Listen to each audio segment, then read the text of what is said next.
Salut et bienvenue dans Secret d'entraîneur. Cette semaine, je suis très heureux de recevoir Fred Cossé. C'est quelqu'un avec qui on discute depuis des années, on se suit depuis des années, on s'est rencontrés sur les tatamis du dos sans même le savoir, et ça y est, il est enfin dans l'émission, vous avez été nombreux à nous le demander. Fred, pour ceux qui ne le connaissent pas, c'est un kiné et préparateur physique assez connu sur les réseaux, parce qu'il a une vision très singulière de l'entraînement. Tout l'épisode va tourner autour de sa vision de l'entraînement, et je vous garantis que ça part dans tous les sens. On est deux arborescents, donc forcément ça part en live. L'épisode est super intéressant, on va aborder beaucoup de théories, on va débunker certaines choses, par exemple sur le neurotraining, et je te laisse découvrir tout ça. Mais avant, rendez-vous avec Larocque Fitness qui est le sponsor de cette vidéo. Larocque, c'est un fabricant de matériel français qui est à côté de Marseille et qui fait vraiment de la qualité pour pas très cher.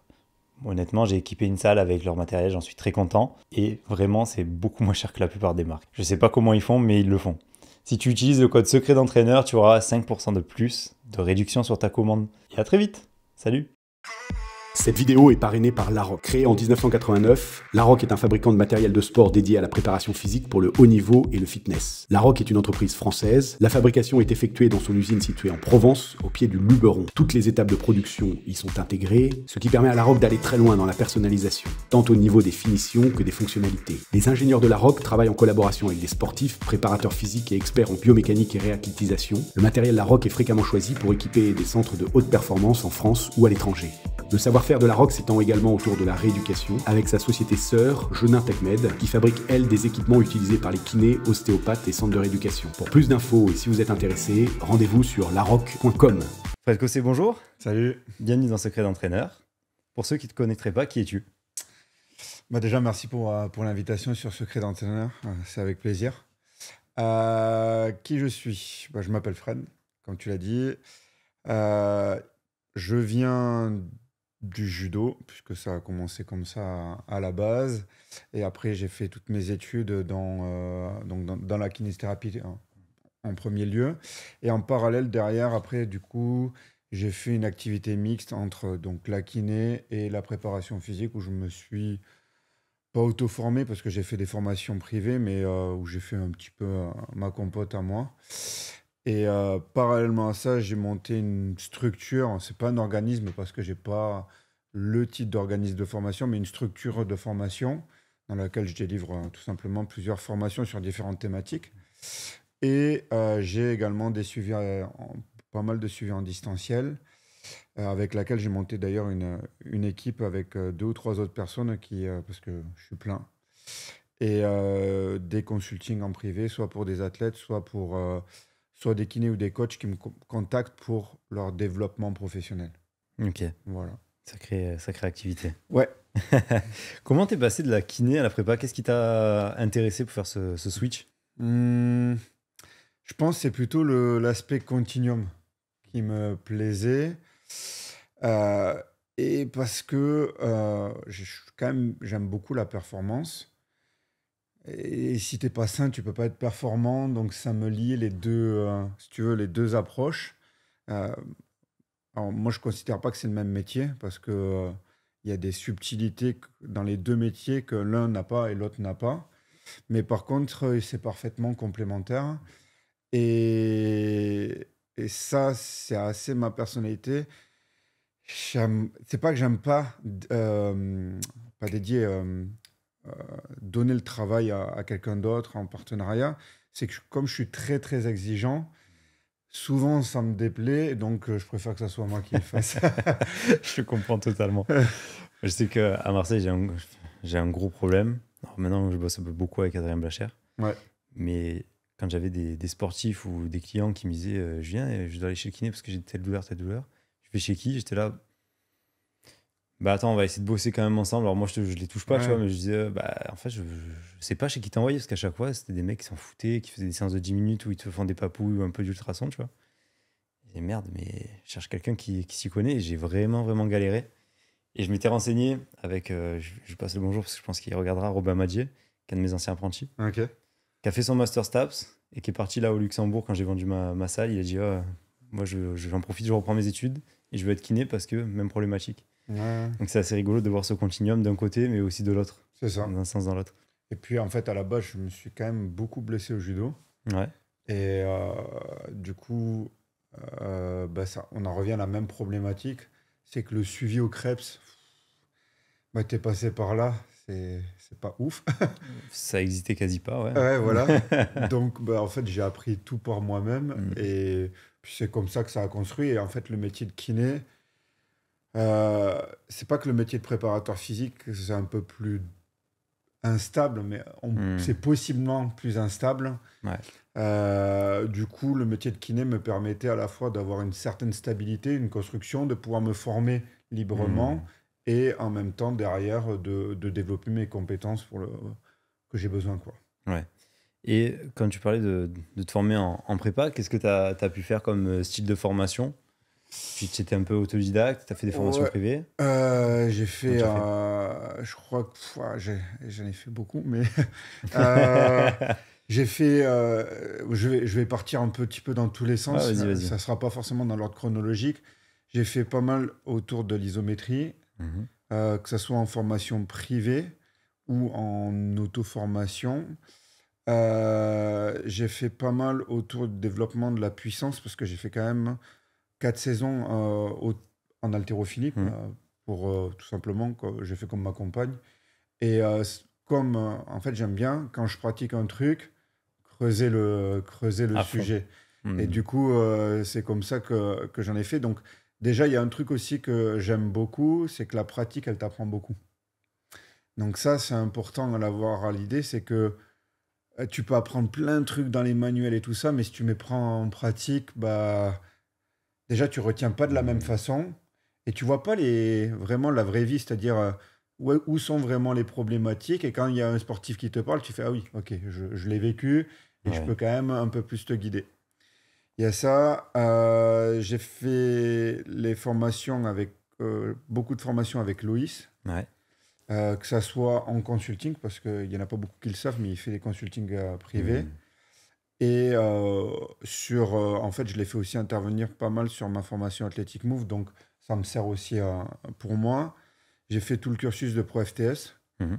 avec Arnaud Arnaud, Ferrec, ouais. qui a donné beaucoup, beaucoup de billes également. Après, beaucoup les gros ouvrages, Verkovensky. Mhm. J'aime bien celui de Comi, même s'il est Mhm. un gros Ouais. pavé. C'est Euh, un peu imbuvable un peu. c'est ça, Ouais. tous les Thibaudot. J'ai fait pas mal aussi avec Westside Barbell Mhm. de Louis Simons. Ouais, pas C'est mal pas aussi mal. avec FRC, ISM, Ouais. Internal Strength Model. Officiellement, je devrais pas le dire, je ne l'ai pas fait officiellement ISM, mais j'ai réussi à indirectement avoir le Avoir les infos. contenu. Et puis en fait, ce que j'ai fait, comme je connaissais à peu près, je voyais à peu près l'orientation qu'André Ospina avait. Mhm. En fait, j'ai fait toute la revue de littérature. Ok. Et en fait, j'ai comparé ma revue de littérature avec celle qu'avait fait André Ospina. Et c'était assez marrant. Je pense sur 80% des points, j'ai retrouvé à peu près la même chose. Donc, c'était vraiment assez passionnant sur le travail comparatif. C'est ce que j'aime bien chez toi, c'est que tu vas pousser les choses vraiment au fond et tu t'arrêtes pas à la surface. Ouais, On en parlait tout à l'heure, mais il y a une génération qui arrive qui a du mal à creuser un peu plus. ouais. Est-ce que toi, tu le retrouves dans les entraînements aussi ou que dans tes formations? C'est-à-dire. Cette différence de, je veux dire, générationnelle, ça fait un peu vieux con qui dit ça, Oui, mais oui, oui. Bah, comme on disait tout à l'heure hors cam, il y a vraiment un switch là depuis 2, 3 ans, que ça soit sur la vente de formation ouais. euh, ou l'accès du moins au savoir, au Hmm. savoir-faire, euh, à la pratique également. C'est-à-dire que les nouvelles formations, les nouvelles générations, il y en a beaucoup, hein, j'aime pas généraliser, mais c'est un petit peu cette tendance-là, c'est que tu vas avoir, ils veulent tout de suite, sans faire leur propre Hmm. expérience. Et tu as beau lire tout ce que tu veux, à un moment donné, tu es obligé d'avoir ce Hmm. savoir-faire et cette expérience de je pratique pour voir, ok, c'est quoi la vraie vie, c'est quoi euh, les vraies problématiques de fond. Et souvent, les problématiques de fond ne sont pas forcément en lien non plus avec ce qu'on peut lire en théorie, Hmm. parce qu'avant tout, ça reste de l'humain. Et en fait, on retombe sur des problématiques de l'humain. Et c'est aussi pour ça que je me retrouve pas mal avec Loïs, Ouais. c'est que, et je pense que c'est l'une des, que ce soit en kiné ou en préparation physique, c'est l'une des prochaines 10 15 années, c'est savoir gérer un humain. Mm. Et ça s'apprend pas forcément dans les bouquins. Il y a des choses sur la psychologie, les sciences cognitives, etc. Mais il y a aussi tout ce qui est l'approche relationnelle, communication, gestion d'un individu. Et ça s'apprend via les sciences pédagogiques, mais aussi qu'est-ce que tu fais avec ton athlète et comment tu arrives à le driver, tu vois. Ouais. Et ouais, ça fait 2 3 ans où tu vois, on le voit. Il y a le panel de formation qui est à disposition des gens, ben, il est monstrueux. L'IA, en plus, vient foutre le bordel là-dedans.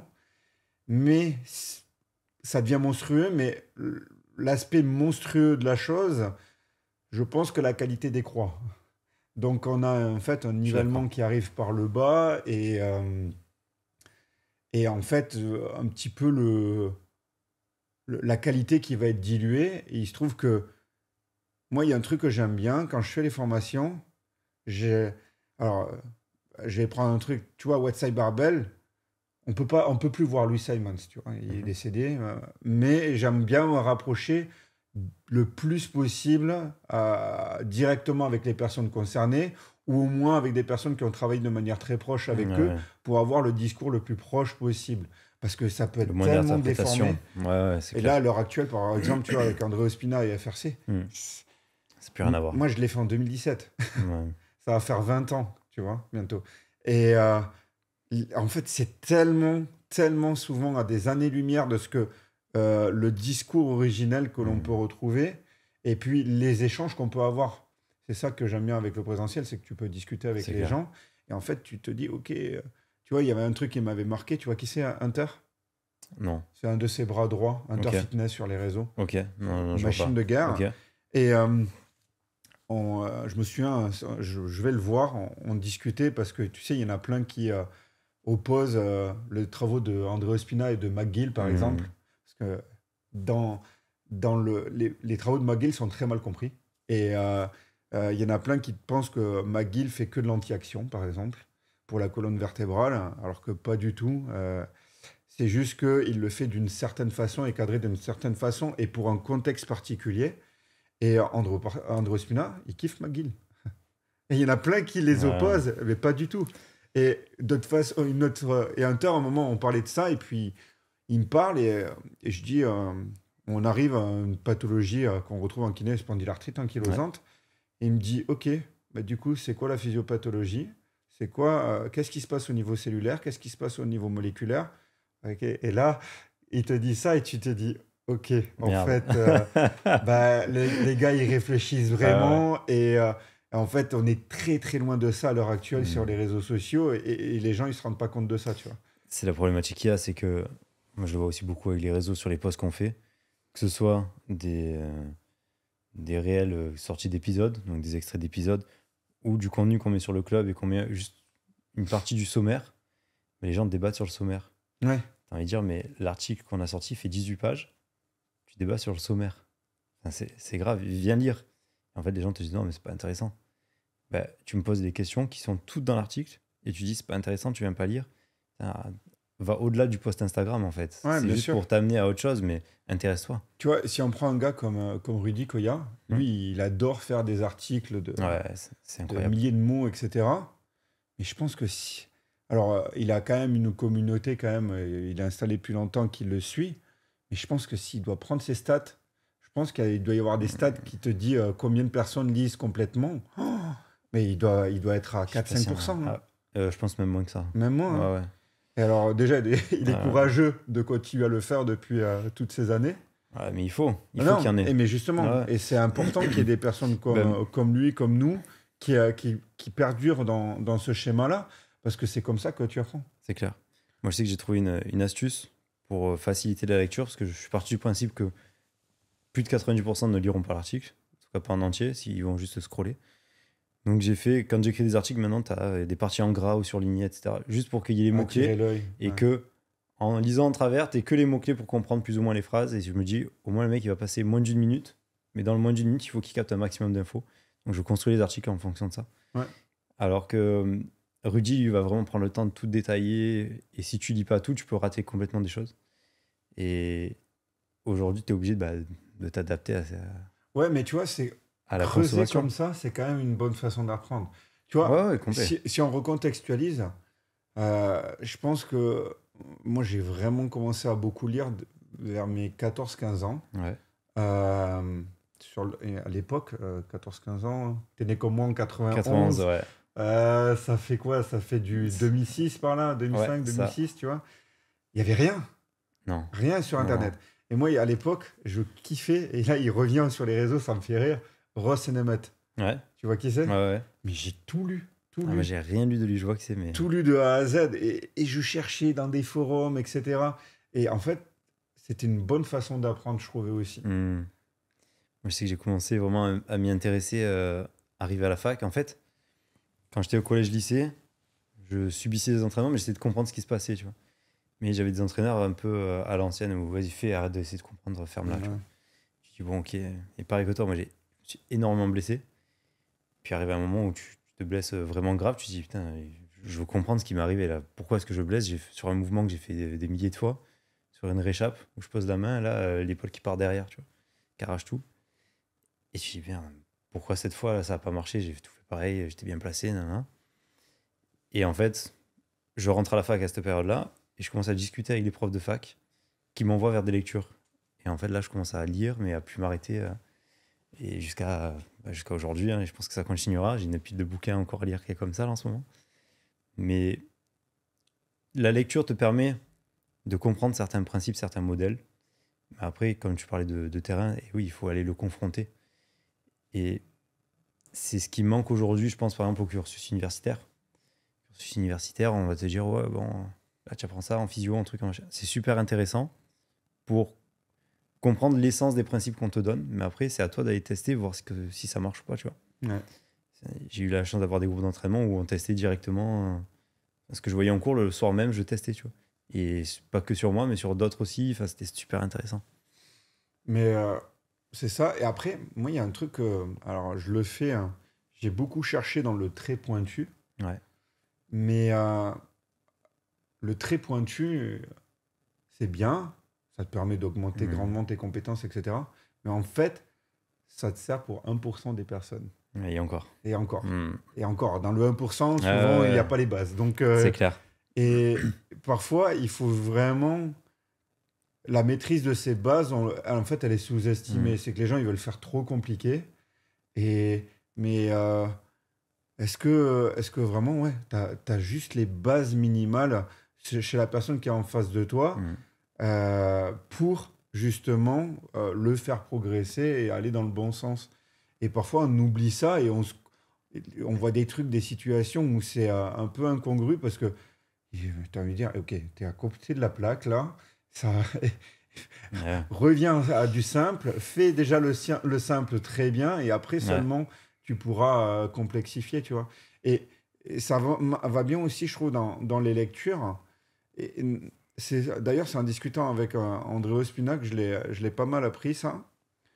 Là, tu vois, je sais pas si tu l'as peut-être vu en arrivant, je lis un gros bouquin en ce moment, c'est L'origine des espèces de Lieberman. J'ai pas fait attention. J'ai oublié. J'aime bien ce genre de lecture en ce moment où, en fait, a priori, il y a peu de chances dans les 10 prochaines années qu'on réinvente la roue. Hein. Oui. À part qu'il y ait une révolution technologique avec l'IA où on rentre dans des tubes, on se fait soigner, a priori, il n'y a pas grand-chose, tu vois, qui va changer. Et après, en plus, il y a les phénomènes de mode où tous les 10-15 ans, il y a les mêmes patterns qui se répètent, etc. Et tu as l'impression que les gens, ils découvrent des trucs, tu vois. Je sais pas, il y a un gars, là, Hitman Performance, sur les réseaux sociaux qui repartageait les entraînements de Archuleta avec son prépa. Ouais, je vois l'athlète. Et en fait, c'est monstrueux ce qu'il fait. Mais c'est 2001. Ouais. Et en fait, tu le mets aujourd'hui et c'est ce qu'il faudrait tendre, tu vois. Mais il le faisait déjà en 2001, tu vois. Et en fait, il n'y a rien qui est réinventé. Et Guerre, il faisait des super trucs aussi. Mais sûrement, la roue va pas être réinventée. Donc, moi, ce que je préfère me focaliser dessus, c'est dans mes lectures à l'heure actuelle, c'est qu'est-ce qui a du sens de manière commune entre les individus. Ouais. Ben, il y a la physiologie qui est commune, il y a la biomécanique qui est commune, il y a l'anatomie qui est commune, il y a les sciences cognitives, sciences comportementales, ce genre de choses, ça, c'est commun. Et avoir le nouvel exercice ou la nouvelle méthode, il y a très peu de chances qu'on réinvente. Ou alors, celui qui va penser inventer, ben, en fait, ça existe depuis 30 ans sûrement. Tu vois. J'avais discuté, j'ai un trou de mémoire, un prépa sur Lyon. Ça, le nom va me revenir, c'est super sympa. On va voir sa salle. Ça m'a l'air d'avoir un trou de mémoire qui écrivait beaucoup d'articles et tout. Enfin bref, ça va me revenir. Olivier, là ? Merci. Et en fait, il me sort un bouquin des années 60 sur l'entraînement, mais fait par des profs de PS. Ouais. Et il te dit, mais là, c'était sur l'entraînement du demi-fond. Il te dit, mais il y a tout. Il y a déjà tout. Et nous, on se prend la tête à chercher de nouvelles méthodes, comment entraîner.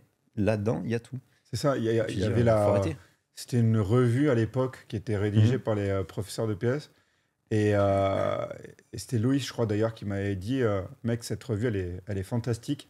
Il y a tout. C'est juste que tu mets juste au goût du jour avec les données actuelles. Et c'est t'as bon. tout. Ouais. Et ça a été rédigé dans les années 50, 60, 70. Après, il y a l'INSEP qui avait fait tout à l'époque des premières revues. Ouais, revue INSEP, mais ça existe toujours, mais c'est très... Mais à l'époque, je crois que c'était pas trop mal aussi. Alors, les articles qui sortent aujourd'hui, alors c'est plus aussi bien, entre guillemets, que les premières éditions, mais c'est très correct. Ouais, et du coup, en fait, il y en a plein qui veulent réinventer la roue, mais en fait... Bah oui, non, mais elle existe déjà, la roue. C'est ça. On est juste dessus. C'est juste qu'il faut essayer de faire mieux dans cette roue, tu vois. Et justement, pour toi, c'est quoi les bases qu'un sportif doit maîtriser ? Les bases. C'est large comme question. Hein. Ouais, c'est assez large parce que si on fait une analyse du modèle de performance, moi, ça me vient de Loïs, mais je l'ai expérimenté des milliers de fois. C'est la notion d'inducteur versus indicateur. Et l'induction de performance, c'est ça le secret, c'est arriver à analyser des inducteurs de performance pour pouvoir dire, OK, qu'est-ce qui fait que mon sportif va être performant ? Parce que tu peux avoir des indicateurs qui sont au maximum. Alors, les indicateurs, ça pourrait être la VO2 max. Ou ta vitesse sur telle ou telle épreuve. Tes 1RM, etc. Mais tu peux avoir tes indicateurs au max, mais si ton gars, il ne sait pas gérer le stress, terminé. Ben, voilà, il n'y aura plus de performance. Donc, il faut se creuser la tête avant tout, avant de vouloir définir, je pense, la base. Il faut faire une analyse de l'activité par induction et inducteur et indicateur de performance. Une fois que tu as fait cette analyse-là, alors c'est pas facile, hein, parce qu'il y a un inducteur par sport, et parfois on peut faire une personnalisation de cet inducteur par personne. Parce qu'ils peuvent un petit peu évoluer en fonction de comment la personne bouge, comment la personne se comporte, etc. Une fois que tu as ça, bah là, par contre, tu vas pouvoir créer une base solide par rapport à ces inducteurs de performance. Et ça ne veut pas dire que les indicateurs, on s'en fout, mais c'est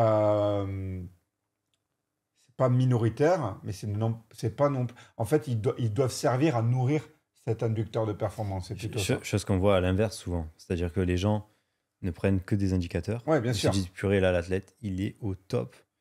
Mais en fait, tu reparlais du stress, mais putain, sa situation familiale, ça va pas bien. Il pourra jamais exprimer ces indicateurs en situation réelle. Tu vois, si on prend, par exemple, on pourrait prendre un truc bateau, un 10 km versus un ultra. Tu vois, l'ultra, l'avion 2, on s'en branle. Complet. Il faut juste qu'il soit fort dans la tronche et résistant à la douleur. Et une fois que tu as compris ça, bah, tu peux bosser sur ça. Et par contre, un 10 km, faire monter sa VO2, ça aura du sens. Mais il y a un truc que les gens oublient, un 10 km, c'est ultra violent pour être performant. Bah, c'est vraiment ultra violent. Et du coup, c'est aussi se dire, OK, la VO2, elle est importante, mais ça peut être un truc intéressant. On peut aller au-delà de la VO2, c'est de dire, OK, combien de temps déjà il peut être à VO2 ? Déjà, ça sera peut-être plus performant, plus intéressant comme indicateur. Et une fois que tu as ça, c'est OK. Il est performant, il commence à être bien en temps de maintien, comme Mhm. on pourrait dire. Ok, mais comment est-ce qu'il le vit, ce temps de maintien? Ok, il le vit mal, bah, il ne sera pas performant. Mais par contre, si tu lui apprends à bien vivre ce temps de maintien, il y a de grandes chances qu'il soit performant. Ouais. Et ça change. Ça te shift complètement comment tu construis tes programmations et comment tu perçois la performance, mais aussi la santé, tu vois. Ouais, je suis complètement d'accord. C'est la même chose, bah, tu parles de la santé, mais si le mec il a mal au genou et que toi tu le dramatises, bah, sa douleur elle va encore accroître Ouais. ou rester. Alors que si tu dédramatises et que tu mets des choses en place pour lui montrer qu'il est capable d'eux, Bah, bah, ça va beaucoup mieux, quoi. il y a tout un champ dans la kinésithérapie. Moi, j'avais fait la formation de Thomas Osinski et j'ai oublié le deuxième formateur, excuse-moi s'il écoute. Euh, ça s'appelait Parlons douleur, Ouais. où la formation elle était hyper déstabilisante.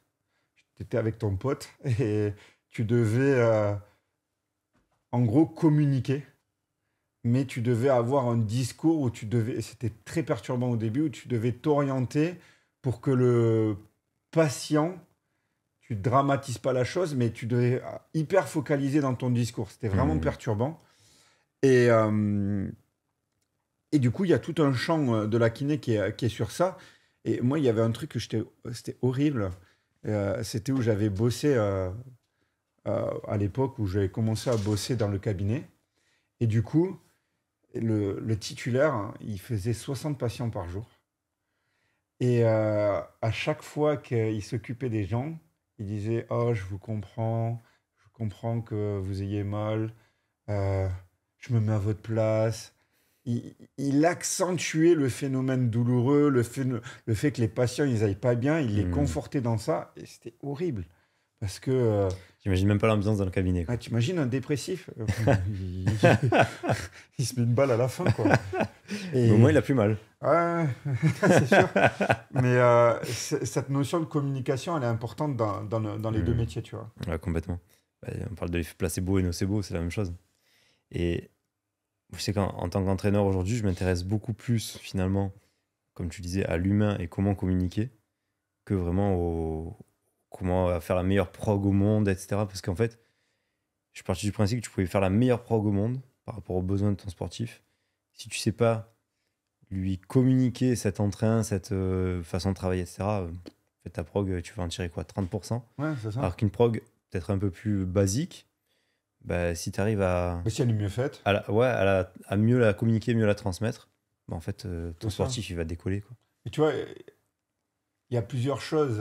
L'adhérence, ça c'est important, Ouais, que ce complètement. soit dans la santé ou dans la prépa physique. Si le mec il est adhérent, la prog elle peut être un peu moins bonne qualité. Ça peut être volontaire, hein, même de la part du prépa Ouais, physique, complètement. hein, que ça soit moins bien. Mais si c'est moins bien et qu'il adhère plus, bah, à la fin de l'année, il aura fait plus et il sera ça. plus fort. Et il y a aussi, tu as parlé de placebo. Il faut savoir, le placebo, les gens, C'est énorme. je le donne tout le temps, ça fait sourire en formation. Si on fait une revue sur la littérature de la puissance du placebo, c'est 33%. 30, ouais. 33%. C'est-à-dire que, et ça c'est un truc ouf, et je pense que il y a l'effet placebo en prépa physique aussi, c'est-à-dire que Je confirme. toutes les personnes que l'on prend en charge, même si tu fais la pire merde qui soit, juste par le rapport hiérarchique, ben, soit tu soignes, soit tu améliores 33% des gens. C'est quand même cool. Ah bah ouais, Tu fais de la merde On et prend. On ouais. prend. Mais ça veut dire que pour faire de la bonne qualité, bah, il y a pas grand-chose à faire. Et tu vois, je donne une formation sur l'épaule, et il y a ce qu'on appelle l'échauffement de Anderson qui a été développé dans le hand, mais qui s'est généralisé. Et il y a eu une énorme revue de littérature où ils ont lissé les biais à fond, Ok. et par divers calculs, etc. Et qu'est-ce qu'elle nous ressort? C'est 28%. C'est-à-dire que si les patients qui ont une problématique d'épaule font cet échauffement, ça règle 28% des personnes. Donc, si on prend, allez, 28, on arrondit à 30, 33% de placebo plus 30%, Des ça deux veut dire tiers, c'est que réglé. bah, sur vos problématiques d'épaule, il n'y a plus grand-chose à faire pour vous rapprocher de 4. On ne peut pas soigner 100% des gens, mais 85-90% des gens. C'est-à-dire que tu as plus de 60%. Si tu fais de la merde et que tu leur mets juste cet échauffement, ça va mieux. Comme quoi, c'est facile. Plus le temps, Ouais. parce qu'il ne faut pas négliger le temps. Franchement, Non, pour mais faire de la bonne qualité, il faut complètement d'accord. pas grand-chose maintenant. Tu vois, je te raconte une anecdote sur le pôle France en judo. J'ai un jeune très très puissant physiquement, mais vraiment incroyable. Première fois que je le mets sous une barre de squat, placé parfaitement, on s'amuse à charger. Je l'ai arrêté, je sais plus si c'était 180 ou 200 kilos. Mais un squat cul par terre. Bien. J'étais scié derrière. Je me disais, mais c'est pas possible. Et je savais qu'il pouvait encore monter, mais j'ai dit, j'arrête parce qu'on avait fait un paquet de séries. Ça a duré 2 heures, tu vois, pour monter à ça. Et il avait un max en couché à 95. Et j'ai dit, mais Pas ouf. Lucas, c'est pas possible. Et la 95, allez, la 90, il te fait 15 reps en discutant. La 95, il va la pousser, genre, tu vois la vitesse de levée de barre, tu dis, bon, ça passe large au-dessus. Tu mets 101, terminé. Là, il était terrorisé des 3 chiffres. Pendant des semaines, on bosse, on en discute, etc. En fait, il te disait, ouais, moi, je suis une merde par rapport à lui. Voilà, des blocages énormes. Au final, on a de la chance, on reçoit du nouveau matos. Il connaît pas les couleurs des disques. Je balance des disques. Et il commence, dit, oh, on commence à chauffer, sauf que l'échauffement, j'ai commencé à 80 kg. Tu vois. Ouais. Et on a fini à 145. Et à 145, il faisait 2 reps. Il disait, putain, là, c'est beaucoup plus lourd. Là. Tu as mis 95, non? Je dis, non, ça fait un moment que les 95, ils sont passés. Et il voit le truc, il s'est fissuré. Il a fait un bond sur tout. Que ce soit en judo, en muscu, il a pris conscience. C'est l'aspect psy. Complètement. Il y a Donc, mon collègue, je pense qu'il va écouter le podcast. Je me souviens, mon collègue, il est puissant. Tu vois, c'est un Gabonais vraiment puissant, tu vois. Mais je sais pas, il avait peur de 200 au deadlift. Bah, il a pas vu. J'ai calé un petit poids, tu sais, et je l'ai caché entre 2 poids. Il a pas fait gaffe. Je le chauffe et tout. Il le fait. Il me dit, waouh, c'est un peu lourd. Il y avait 205. Ouais, mais c'est ça. Et du coup, l'aspect psy, ça joue. Et je me souviens, je crois, je sais pas si c'était un haltéro. Pareil, la barre descend à l'arraché, ça fait un peu peur. Ouais. Et je crois que j'avais mis 95 et Christian, le coach, il avait caché parce qu'on avait les vieux. Il y a des vieux poids, tu sais, je sais plus la marque, Schnell, je crois. Ouais. C'est les poids métalliques avec rebord. Et du coup, si tu places 2 poids comme ça, tu vois pas. Et il avait mis 100. Bidon, hein, tu vois. Et il fait t'as compté ta barre. Je dis, ouais, il y a 95. Il ouvre, je fais ah bâtard. Et ouais. Mais c'est là où tu te rends compte vraiment la puissance du process comme ça. Ouais. Et moi, je sais qu'en judo, après, quand tu bossais en binôme, c'est souvent le binôme qui chargeait. Et je leur disais, si vous voulez vous amuser à mettre un peu plus, vous pouvez. Quoi. Ouais. Tu vois, pas sur toutes les séances, mais ça marchait. Parce qu'en fait, certains se surprenaient. Et ça, j'en avais tous les mois, quoi, des surprises comme ça, où tu te dis, putain, merde. Tu dis, ah bah aujourd'hui, non, l'haltère, il est utilisé, prends-lui, t'inquiète, ça passe aussi. Alors que d'habitude, c'est impossible. Là, il voit qu'il a pas le choix, il te le fait. Ah bah oui, en fait. Bah oui. Tu vois, et ça, j'en ai en pagaille. Et c'est ça qui est intéressant de voir que même quand tu es préparateur physique, le lien avec la préparation mentale, finalement, il est indissociable. Et ouais, tu peux pas dissocier les deux choses. Le psy, c'est un corps humain. Hein. Il y a un cerveau et il y a le reste. Donc, c'est ce qu'on oublie parfois. Tu aimes bien les sports de force? C'est quand même des sports très, très psycho aussi. Ouais. Bah, tu vois, j'ai fait les Diniston l'année dernière. Bah, tu peux expliquer pour ceux qui ne connaissent pas? Les Diniston, en fait, c'est 2 pierres en Écosse que tu dois décoller comme un deadlift. Ouais.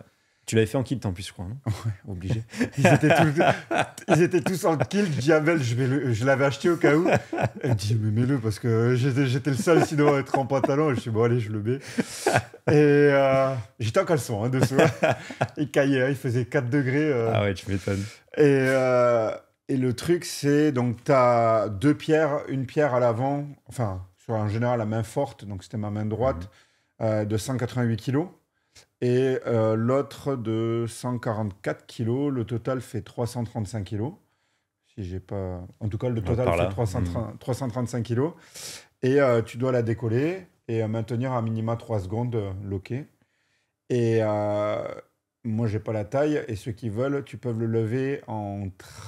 Donc là, c'est en sumo. Enfin, tu as les pierres, une devant, une derrière toi. Ouais. Tu es en torsion un peu. Et tu as la version où tu lèves de chaque côté et tu marches avec. Mais comme je fais que 1m78, vu la hauteur des pierres, bah, quand tu marches, ça touche un peu, tu vois. Donc, je peux pas. Et puis, ça s'est très bien passé, puisque je passe le premier.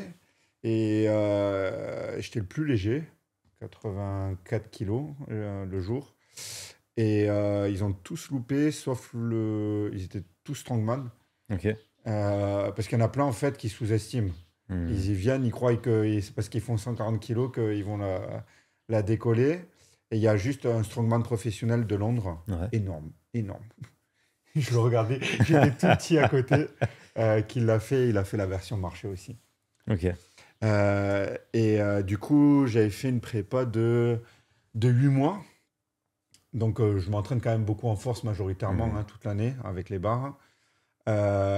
Et la prépa de 8 mois, oui. Pour en revenir à ta question sur l'aspect psy, bah, la pierre, tu as 335 kilos sous tes pieds, tu n'as pas d'échauffement hein, et il faut la lever. Donc, ça se prépare, il faut se conditionner. Et ça, j'en discutais beaucoup avec des potes là, qui me demandaient pour la prépa, etc., comment j'avais fait. C'était hyper coûteux. Ah ouais. Les premières séances, franchement, je levais, je faisais par exemple 3 fois 1, j'étais explosé.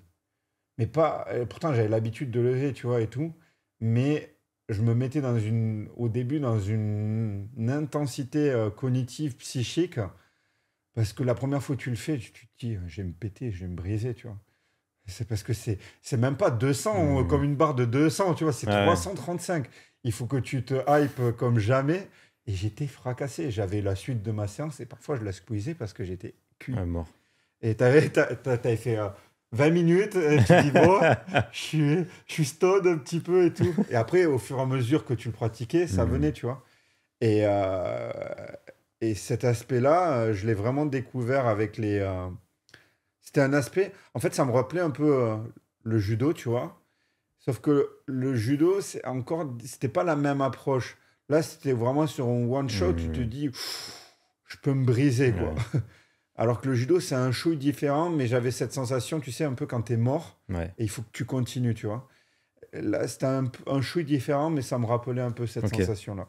Et ce qui est intéressant, c'est que tu disais que tu dois le faire sans échauffement. Ouais, bah, t'as pas de petite pierre autour. Non. Est-ce que l'échauffement, c'est quelque chose d'obligatoire dans l'entraînement? Ouais, ça dépend pourquoi. Ouais. On le sait, ça a été démontré pour les sports de force. Pour les 1RM, hein, je parle. C'est pas nécessaire. C'est pas parce que tu vas t'échauffer que tu seras plus performant. Puisqu'il y a une grosse partie sur la capacité à mobiliser le système nerveux. Donc, a priori, si tu sais mobiliser ton système nerveux, t'as pas beaucoup. Alors oui, on va dire, ouais, ça échauffe les articulations, etc. Oui, c'est pas faux. Mais est-ce que ça fait partie de l'induction de performance? A priori, non. Ok. Mais par contre, pour la capacité à bouger de manière fluide, avoir cette notion, si on prend par exemple, je parlais pour une RM, mais si on prend par exemple des 5 RM, des 10 RM, ou qualité technique, tu fais des uchikomi ou des nagekomi en judo, là ça a plus de pertinence par rapport à la fluidité du mouvement et à l'aisance. Mais par rapport à, si on prend un pic de force sur une RM, c'est pas nécessaire. Ok. Au niveau prévention de blessures, utile? Tu sais, je te mets des pièges, hein, parce que je sais ce que tu vas dire. C'est quoi la prévention de blessure? Voilà, c'est exactement ça. Prévention de blessure. Bah, si je suis droit, non. Ça sert à rien. L'échauffement sert à rien pour la prévention de blessure. La prévention de blessure, c'est une question de capacité. C'est où en est ta capacité par rapport à ce que tu vas demander. Si tu as une capacité qui est affaiblie, ben oui, il va falloir t'échauffer. Mais si tu as une capacité qui est suffisante, a priori, l'échauffement, il n'est pas nécessaire. Moi, j'aime bien en vrai, c'est comme ça aussi que je m'entraîne. J'aime bien, moi, la version de Vincent Isartel. Ouais. Moi, Tu dois être prêt à tout le temps. Il y en a plein, ils font... dans la force athlétique, tu vois, ils disent tous les prep moves, etc. Moi, je prends ma barre. Si ça va, je fais... Si j'ai le temps, je fais barre à vide. Mais autrement, je charge... Je sais pas, je mets 50, 70, 80% et c'est parti. Hein. Je fais 2 reps, 2 reps, 2 reps et puis basta. Et tu te blesses pas plus, tu vois. C'est vraiment où en est ta capacité. C'est sûr, si tu as une capacité de chips, bah, à un moment donné, il va falloir que tu construises vraiment une capacité et ils le voient. Hein. Ceux qui ont une grosse capacité de travail, bah, ça va mieux. Et Et en fait, si tu raisonnes aussi, si tu prends 45 minutes à t'échauffer, fois le nombre de séances à l'année, t'imagines tout le temps que tu perds. Déjà, tu peux perdre du temps pour perso, hein. C'est clair. Après, tu peux mettre à la salle, mais tu pourrais faire autre chose du coup. Et ça ne veut pas dire qu'on ne doit pas développer son articulation, on ne doit pas développer sa souplesse, sa mobilité. Ça ne veut pas dire qu'on ne doit pas faire ça. Mais si on prend, tu peux le bosser à part, tu vois. Ouais, complètement. Mais ça ne veut pas dire que forcément, tu dois absolument t'échauffer 45 minutes. Les gens, ils confondent ça. Ils confondent développement de la mobilité et échauffement. C'est deux choses complètement différentes. Parce que généralement, quand tu fais ta mobile pour t'échauffer, tu ne développes C'est pas ça. ta mobilité. Au Il y mieux, a tu la maintiens. Mais... Le seul truc où je peux placer un bémol sur l'échauffement, c'est sur l'échauffement quand tu pratiques un sport cardiovasculaire. Ouais. On le sait, le temps minima, c'est 4 minutes. Moi, ça me va. Hein. Je fais 4 minutes et je pars après. Idéalement, il faut une dizaine de minutes, tu vois. Mais tu as les premiers effets physiologiques à 4-5 minutes. Ouais. Moi, je fais le minimum et après, je fais ma séance, tu vois. Mais c'est le seul truc où tu sais que ça fonctionne un peu mieux sur l'approche cardiovasculaire. Mais sur l'approche, on va dire, force, voilà. Prévention de blessures, tu augmentes ta capacité de travail. Si ta capacité de travail est suffisamment élevée, bah, a priori, c'est bon. Mais par contre, ça veut dire qu'à côté, on reste encore humain. Il y a du développement articulaire et du développement sur la souplesse, du développement sur la force spécifique, etc. Ouais. C'est vrai que... Il faut dissocier, tu vois. Ouais, complètement. L'échauffement, dans les sports tradis, hein, pas que en muscu, j'ai l'impression que ça devient, comme tu disais, un peu un fourre-tout de toutes les méthodes. Ah bon, on n'a pas le temps de s'étirer en actif, on va le faire là. Là, on n'a pas le temps de développer la mobile, on va le faire là. On n'a pas le temps de faire un footing, on le fait là. Et en fait, on met de tout qui n'a plus rien à voir avec le corps de séance. Et en fait, c'est con parce que tu aurais pu travailler déjà ton corps de séance dans ton échauffement avec du spécifique. C'est ça. De quasi... Tu vois, il y en a, ils disent, ouais, je vais faire du bench, ou même des trucs plus cons, des élévations latérales. Il faut que je m'échauffe. Je suis à 2,5 kg, je suis à 5 kg, je suis à 8. Et après... Ouais.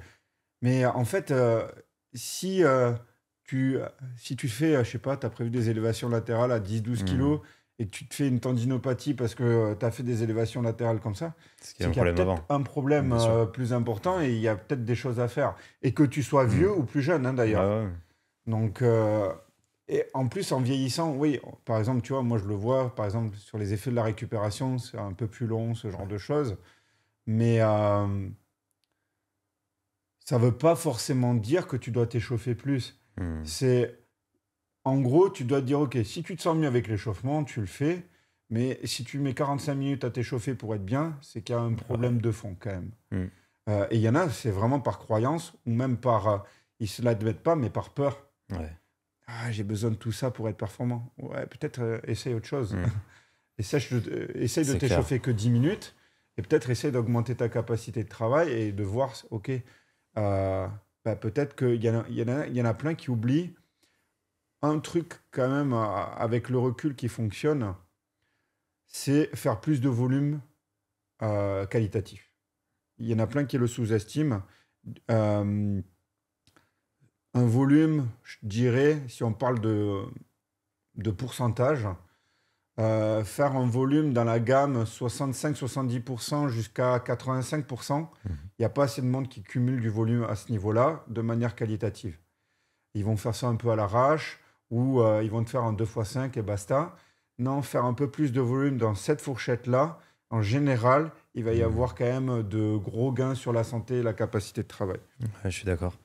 C'est avec Stéphane Morin qu'on en avait discuté sur, justement, je parlais de charge d'entraînement.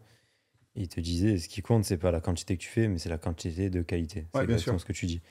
Et souvent, on se dit, vas-y, je vais faire encore un footing d'1 heure, je vais en faire plus, ça va être bien. Bah, pas forcément, en fait. Des fois, il faut faire plus je dis n'importe quoi, hein, vraiment, c'est un exemple au pif, mais travailler du fractionné, ça va être mieux justement pour ton amorce de VO2 max, enfin de ta VO2, pardon. Donc, peut-être qu'il faut travailler ça plutôt que de faire un pacing pendant 45 minutes où ça va pas être forcément très intéressant, quoi. Ouais, c'est ça. Et puis, il y a des choix en fonction de qu'est-ce qu'affectionne la personne, comment il aime s'entraîner. Tu vois, par exemple, si je devais coacher Loïs, ça serait clairement du volume de qualité. Parce que je sais qu'ils kiffent ça, ils kiffent mettre les attentions, etc. Mais si, par exemple, je devais coacher Vincent, bah, je suis pas sûr que j'irais vers ça, tu vois. Il aime bien l'intensité, etc. Mais ça veut pas dire que les deux peuvent pas devenir performants. C'est juste que l'approche, le chemin, c'est différent. Mais, et puis, quand tu regardes les performances, si on prend tous les champions du monde de chaque année dans un sport, ils ont tous quasiment des méthodologies différentes. Pourtant, ils sont tous champions du monde. Ouais. C'est qu'il y a plusieurs chemins. Et il y a un chemin qui va convenir à une personne, tu vois. Non, je suis complètement d'accord. Et comment est-ce que toi, tu conçois la performance avec un grand P?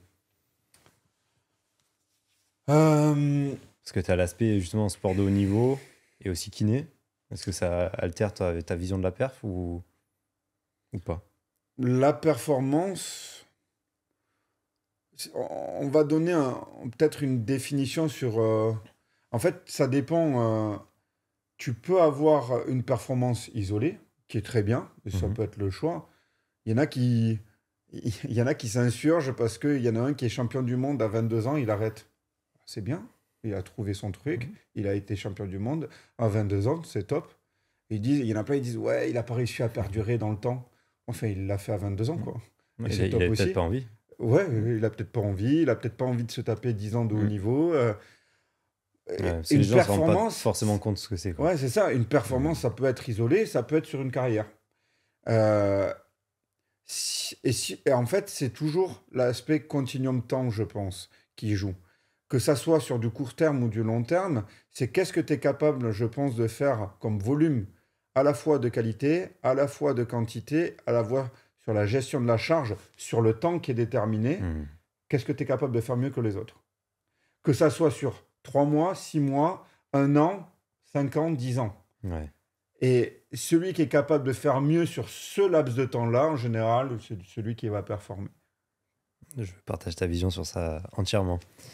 L'expérience l'a prouvé de mon côté plusieurs fois. Parce que c'est pas faire tel type de choses précisément, etc. C'est faire correspondre à l'athlète ce qui lui correspond le mieux sur le temps qui lui est alloué.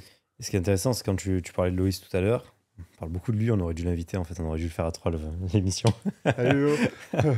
Et c'est prendre conscience de ses mouvements. Et c'est vrai que quand on est à l'entraînement, quel que soit le sport, tu vois, il y a des sportifs ou des athlètes qui subissent l'entraînement passivement, qui sont là et tu lui dis de faire, il fait, mais il réfléchit pas à ce qu'il fait. Et tu vois souvent dans le regard de l'autre qui est en train de réfléchir, de comprendre pourquoi est-ce qu'il met sa main là, pourquoi est-ce qu'il fait ça.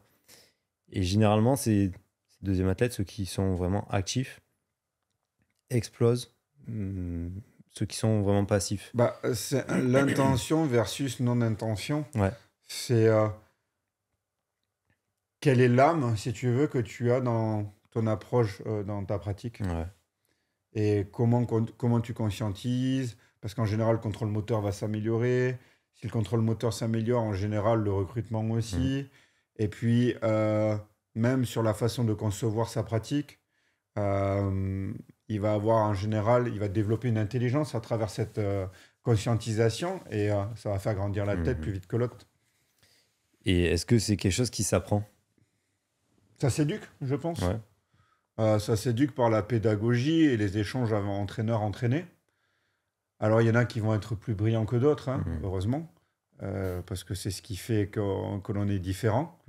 Mais je pense qu'il y a à travers la pédagogie, entraîneur-entraîné, mais il y a aussi la sensibilité, comment répondre l'athlète. Mais la réponse de l'athlète va aussi dépendre de la pédagogie d'enseignement, parce que en fonction du répondant, la pédagogie va aussi s'adapter à comment toi tu vas répondre d'une façon, moi je vais répondre d'une autre, et ça ne veut pas dire que j'aurai la même pédagogie avec toi ou avec moi, tu vois. Et je pense que c'est ça. Ouais, ça s'éduque. Ça s'éduque. Okay. Toi, ta pédagogie, comment est-ce que tu l'as travaillée, améliorée? Avec le judo. Ouais. En gros, moi, je différencie, tu vas très bien me comprendre, professeur d'entraîneur. Ouais. Mon professeur, Christophe Bozo, c'était un peu, enfin, c'est toujours comme un deuxième papa, même si je suis loin, on se parle beaucoup moins, mais on se comprend parfaitement. Et, et il m'a énormément enseigné sur ça. Et en fait, si j'y repense, je donnais déjà des cours parce que c'est simple, j'avais mon école primaire, il était au-dessus du dojo. Ok. Donc je descendais, j'étais tout le temps au dojo. Et il me laissait donner les cours avec lui. Je me souviens chez les baby, chez les mini poussins, déjà quand j'étais en Benjamin, donc avec 10, 11 ans. Donc j'ai commencé très tôt à être formaté On a un fait peu la avec même ça. chose. Ça, c'est drôle. Et après, j'ai pu donner des cours seul. Et j'ai donné des cours aussi dans des clubs. Et également à la section universitaire donc après le pôle France, tu fais le choix, soit tu vas à l'INSEP, soit tu vas au pôle universitaire, en fonction de tes choix d'études et de tes envies, et ton niveau aussi.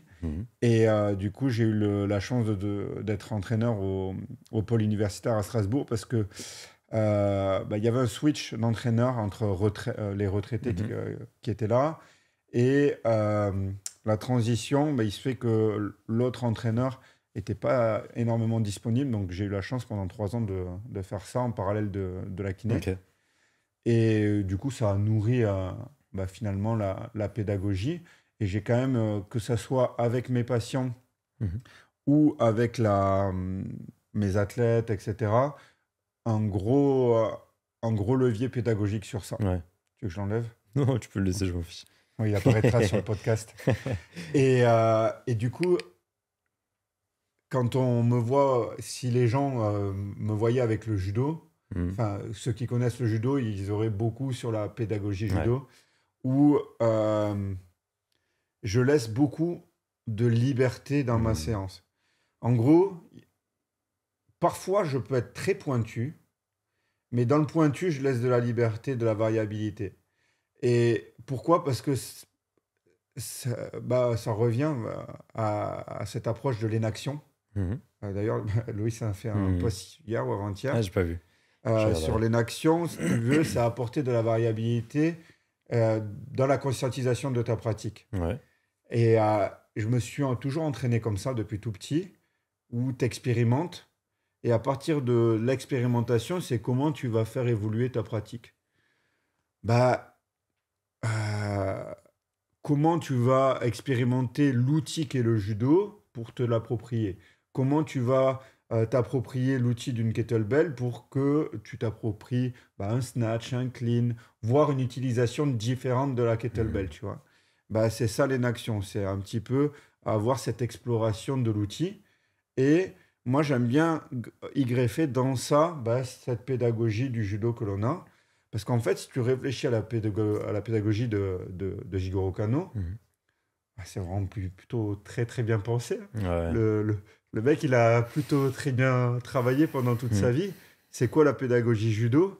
En général, ça se rapproche. En fait, c'est pas ça se rapproche, c'est que Ido Portal, tu vois qui c'est, a repris en partie Kano, parce qu'en fait, il a bossé avec Moshe Feldenkrais. Je connais pas ça. Moshe Feldenkrais, en fait, à la base, il était entraîneur de judo. C'était un Israélien, vu son nom, qui s'est expatrié en France, qui a énormément travaillé. En fait, il s'est explosé le dos de mémoire et il a construit toute la méthode Feldenkrais en hyper-conscientisation. Exemple, au lieu de faire ton étirement classique des tu ischios, visualises. non, il utilise le développement tactile pour explorer l'objectif souhaité. Et en fait, il a construit sa pédagogie à travers son historique judo. Et donc, Ido Portal, comme a été un des élèves aussi de Feldenkrais, a beaucoup repartagé ça. Et en fait, si tu regardes le continuum de pratique de Ido Portal, c'est isoler, intégrer et jouer, donc innover par rapport à toute la pratique que tu as. En fait, c'est ça. Le judo, c'est quoi? Tu isoles la technique. Après, tu l'intègres dans des répétitions à thème. Ouais, des travails à thème. Et derrière, tu as la version jouée qui est le randori, voire le shiai en compétition. Ouais. Et c'est ça que beaucoup de sports essaient de mettre en place. Mais Alors, pareil, moi, j'étais prof de judo à la base. Hein. Et j'aime bien ta distinction entre professeur et entraîneur. Parce que quand tu passes tes diplômes de prof de judo, tu es prof de judo. Tu ne sais pas entraîner, on ne t'a jamais appris vraiment comment entraîner.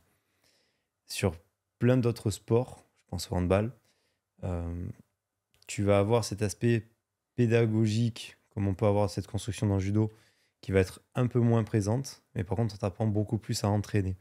Ouais, tu prends un prof de hand, c'est un entraîneur de hand, c'est pas un Ouais, c'est ça. professeur pour moi. Et en C'est fait, ça. ce qui se passe dans le judo, c'est que, en fait, il y a un gros. Il faut revenir à l'historique du judo. L'historique du Mm. judo, c'est qu'il y a eu, en fait, les C'est pas Japonais un qui sont venus en sport. France. Mm. Et Ouais. ils ont amené toute la conscientisation de la Mm. pédagogie et les recherches pédagogiques en judo au sein du développement des contenus qui vont se retrouver dans l'apprentissage Mm. de devenir un professeur de judo. Et comme ça a été transmis de cette manière-là, et en plus, il y a quand même des experts français avec... Ah putain, je suis con. Un japonais ou français? Non, français... Courtine?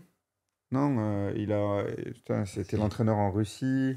Patrick Roux. Avec Patrick Roux, où c'est son dada. Mm.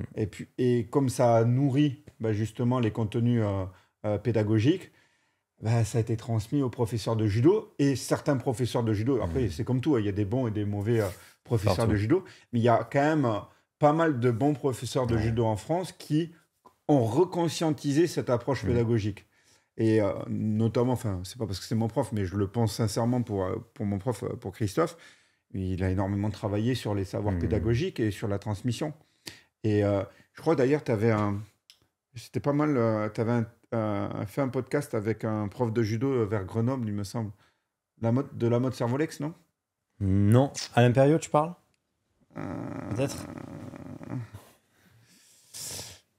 Un chauve avec une voix un peu Ouais. rock. Il y a son fils qui fait du judo, non? Son fils, possible, je sais pas. Mais il est pas à la mode, il est sur Paris. Et c'est le premier entraîneur de Teddy Riner, de Luca Mackenzie. Alors, c'est peut-être pas Ngayap, toi. Ouais, me peut-être, semble. mais c'est peut-être pas toi alors. Mais en tout cas, oui, Ouais. je l'avais vu aussi celui-là. Mais ce genre de personnes, ils ont réfléchi. Complètement. Et lui, tu vois, pour l'anecdote, Alain, quand je le contacte, il me dit, mais moi, j'ai rien à dire, je suis personne. Alors, il va falloir que tu m'expliques comment, en ayant des gamins, donc 20 gamins sur le tatami, enfin, ça fait 30 ans qu'il fait ça, même plus peut-être maintenant. Tu dis, attends, tu as sorti quand même 3 des derniers médaillés olympiques masculins. Ils viennent tous de ton club quand ils étaient gamins. Tu leur as forcément transmis quelque chose.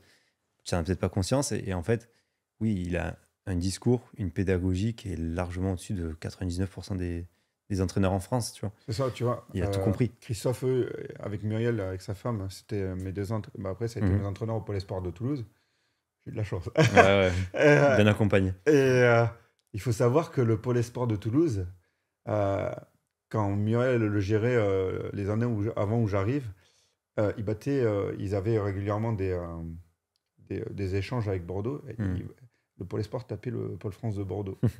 Où il y avait aussi, il a fermé le club, mais à l'époque, ça j'ai pas connu, mais il y avait le Stade Toulousain du judo qui existait. Ouais.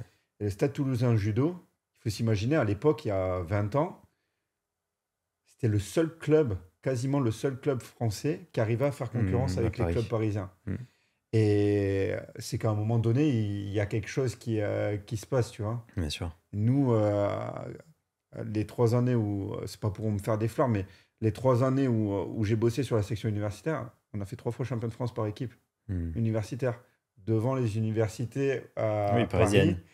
On bat Paris, hein. On bat Paris Descartes en finale. L'INSEP et... On bat Paris Descartes 3-1. Ouais. Ils deviennent ouf. L'entraîneur sur la chaise, il est devenu ouf. Et on le fait 3 ans d'affilée, tu vois, hommes et femmes. En alternance. Parfois, on fait 3e, parfois on fait 1er, homme ou femme, tu vois. Et c'est quand même qu'il y a quand même quelque chose qui est drivé, tu vois. Complètement. Donc, et comment tu deviens professeur alors que tu es entraîneur ou inversement? Je sais pas si je devrais le dire, mais j'ai pas le diplôme. J'ai pas le BP. On me l'a pris, Yacine et Seb. Il voulait, parce que c'était facile, Ouais. j'avais pas grand-chose à faire à le passer, c'est juste que j'ai pas vraiment eu le temps, parce que j'avais, avec tout le diplôme de kiné, j'avais plein de CTS de valider, j'ai pas besoin d'aller faire la nat, la physio, Ouais. etc. Puis comme j'avais enseigné, j'avais déjà toutes les heures d'enseignement. Donc en fait, Il j'avais fallait pas grand, signer. mais c'est juste que j'ai jamais pris vraiment le Ouais. temps. Et situe-moi ta question juste. Comment tu passes de professeur à entraîneur et d'entraîneur à professeur? Ah, je pense à, bah, en fait, le professeur sera meilleur. Ça ne veut pas dire que les entraîneurs vont pas être bons dans ça, mais si on doit dissocier, en général, les professeurs seront meilleurs sur l'approche péda, communication, Mhm. etc. Et les entraîneurs seront meilleurs sur les séances de l'entraînement. Ok, sur le contenu. Et moi, j'aime bien, du coup, c'est Mhm. comme le métier de kiné et prépa physique, j'aime bien lier les deux. Ouais. C'est-à-dire que les professeurs peuvent apprendre aux entraîneurs et les entraîneurs, inversement, aux professeurs. Mhm. Et que comment tu passes l'un à l'autre, c'est que le professeur doit être meilleur dans la gestion des séances de l'entraînement, et en particulier la gestion de la charge Ouais. de manière générale. Et l'entraîneur doit être meilleur dans les sciences comportementales, pédagogiques, etc. Mhm. Sur justement la gestion de la charge, tout à l'heure tu parlais de volume, tu parles de charge, tu parles de tous ces termes-là que bon, la plupart des entraîneurs connaissent, un peu moins les professeurs justement. Quand tu calcules un volume d'entraînement, tu le calcules par rapport à quoi? Je le calcule pas. Euh, euh, alors c'est différent parce que on pourrait vraiment élargir cette question parce que j'entraîne pas 80. En gros, les athlètes de haut niveau, alors quand j'appelle haut niveau, hein, c'est mondial, olympique, Mhm. parce que être champion de France, ça dépend des sports. Ouais, Et il y a des sports où tu es champion de France en kayak. Euh, ça vaut rien ça, non? euh, non, mais c'est vrai, en fonction du nombre Ouais, ouais, en complètement. athlète, un champion de France Oui, au 100 en mètres, c'est judo. quelque chose, ou en C'est judo, pas c'est parce quelque que je viens chose. de ça, mais Ouais. en Il y a une 80, grosse on était concurrence. 60, 80 parfois. Il faut se les farcir, Ouais, quoi, ouais. tous les gars. Et S'ils tu as sont déjà 5 gagné au championnat 50 de combats pour France, te qualifier. Ouais. voilà, c'est ça, tu vois. Mhm. Donc, ça dépend les sports. Mais euh, pour les sportifs de très haut niveau, je les entraîne pas du tout, comme 98% de mes suivis. Ok, Euh, un sportif de haut niveau, et après je répondrai à ta question. vas-y, vas-y. Un sportif de haut niveau, moi je l'entraîne, et on pourra discuter du cas de Franck si tu veux Ouais, ouais, après, carrément. mais je l'entraîne par rapport à ses besoins. C'est-à-dire, je fais une espèce d'énorme bilan. D'ailleurs, c'est ce qu'il avait kiffé. Il me redemande là, parce qu'il est à nouveau, il est un pépin physique. Mais je fais une cartographie, j'ai ma cartographie, il y a ça, ça et ça qui va pas. Mhm. Ok, je hiérarchise, parce qu'à un moment donné, si tu as plein de trucs qui va pas, ben, il faut se questionner Mhm. par rapport à l'induction de performance et par rapport à mon double métier, à sa santé. Je hiérarchise, je fais mes priorités, je bosse sur mes priorités, peu importe l'objectif. Ouais, on en reparlera après. J'avais commencé l'année dernière à bosser avec Franck au mois de mars. Il me dit, il y a les jeux en août. Ouais, je m'en branle des jeux là. Là, à l'heure actuelle, on en rediscutera, mais Mode survie. tu peux pas faire le jeu là, Ouais. aujourd'hui. C'est quoi l'urgence? Et je bosse sur ces urgences-là. Et après, une fois que les urgences sont sorties, on fait des compromis. Mais s'il y a des urgences, il faut les traiter. Mhm. C'est comme ça que je bosse avec le haut niveau. Mais par contre, avec les autres, je vais bosser plus avec la gestion de la charge. Parce que il y a moins une pression temporelle, déjà de un. Et de deux, il y a la plupart, ils veulent être en bonne santé et si ça va, être performant, tu vois. Mhm. Et c'est là où je vais avoir tendance à gérer la charge par rapport à des RM, des pourcentages. Je fais pas de tonnage, mais Ouais. en général sur ça. Mais par contre, euh, alors je le fais pas avec certains de mes suivis, mais pas tous, volontairement, parce que c'est très chronophage. Mhm. Mais par contre, avec le haut niveau, je le fais tous. Je prends mes marqueurs subjectifs. Ok. Sommeil, fatigue, dynamisme, un peu comme font Stéphane Ouais, Morin ouais, sur Training Lab Pro. et Loïs. Mhm. Je fais mes marqueurs de fatigue avec mes synchros. Je fais mes marqueurs de fatigue le vendredi, par exemple. Elles savent que Ok. souvent, je leur demande. Euh, mais je n'utilise pas Training Log Pro, je le fais Oui, sur Excel ou n'importe où. ouais, voilà, avec, en gros, je crée un fil rouge. Ouais. J'ai une très bonne mémoire, je sais où Mhm. je vais, et je sais à peu près où les notes je veux qu'elles soient, et je bosse sur ça. Mais par contre, sur mes suivis globaux, je suis essentiellement sur une approche pure et dure, comme on peut retrouver, comme pourrait bosser par exemple Fred Marcerou, Ouais. ou, euh, ou avec des approches beaucoup plus classiques, où on peut retrouver dans Website Barbell, dans ce genre de choses. Maintenant, ta question, c'est est-ce que je calcule la charge, c'est ça? Ouais. Comment tu calcules Non. le volume Comment je calcule le volume? En fait, Ouais. j'utilise pas tout à fait ça.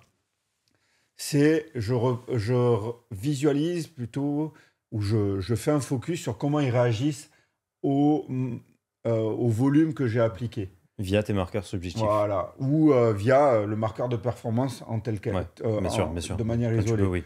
Est-ce qu'il a été un bon répondant ou pas?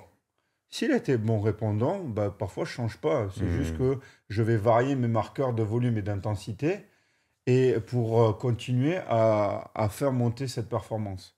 Mais je ne vais pas gérer le volume tel quel. Ok. C'est que je vais adapter le volume ou l'intensité par rapport à ma performance. Ouais, À ce qui comment s'est il- passé la semaine C'est d'avant ça. et tu vas adapter la semaine d'après ou Exactement. la séance d'après. C'est ça. Et je viens de perdre ma question. Il en fallait bien une perdue aujourd'hui. Parce qu'à chaque tournage, ça m'arrive. Là, je me dis, putain, c'est bien et tout. Là, je retiens bien. C'était. On parlait de Franck, on parlait de... Ouais, c'était avant justement de passer sur Franck. On parlait du volume de la charge. Merde, en plus, je sais que je l'ai là. Tu sais quand tu l'as. Ouais. Bref, elle va me revenir.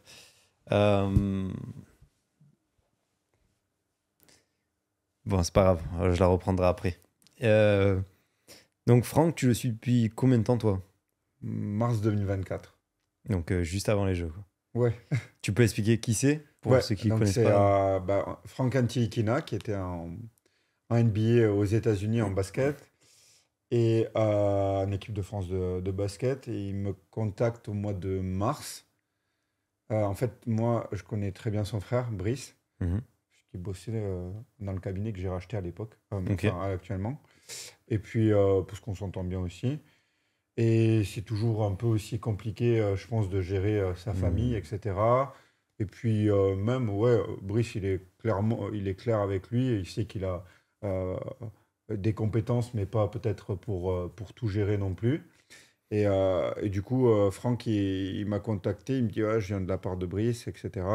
Est-ce que tu serais prêt à me suivre pour faire les jeux?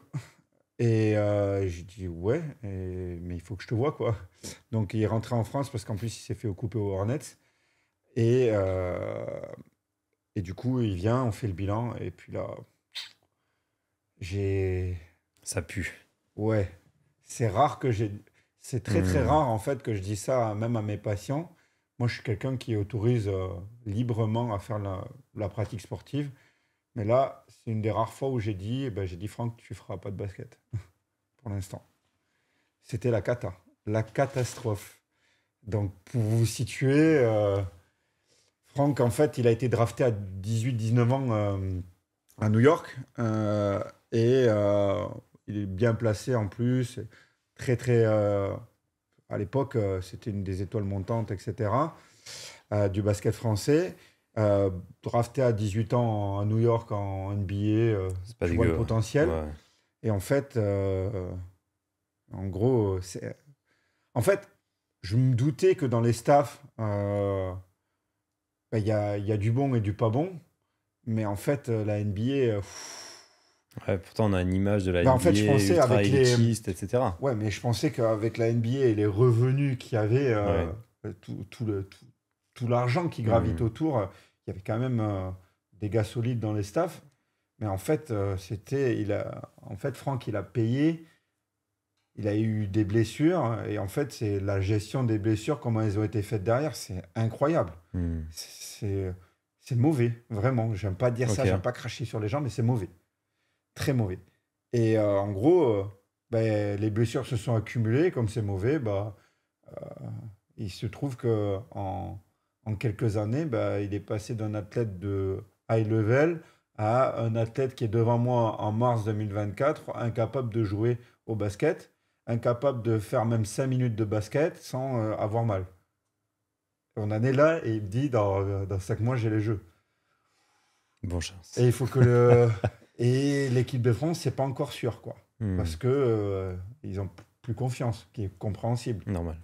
Et donc on fait le bilan. Bah, Franck, il sort fracture plateau vertébral, lésion des ischios, tendinopathie bilatérale au niveau Achille, les genoux, c'est moyen, lésion des obliques.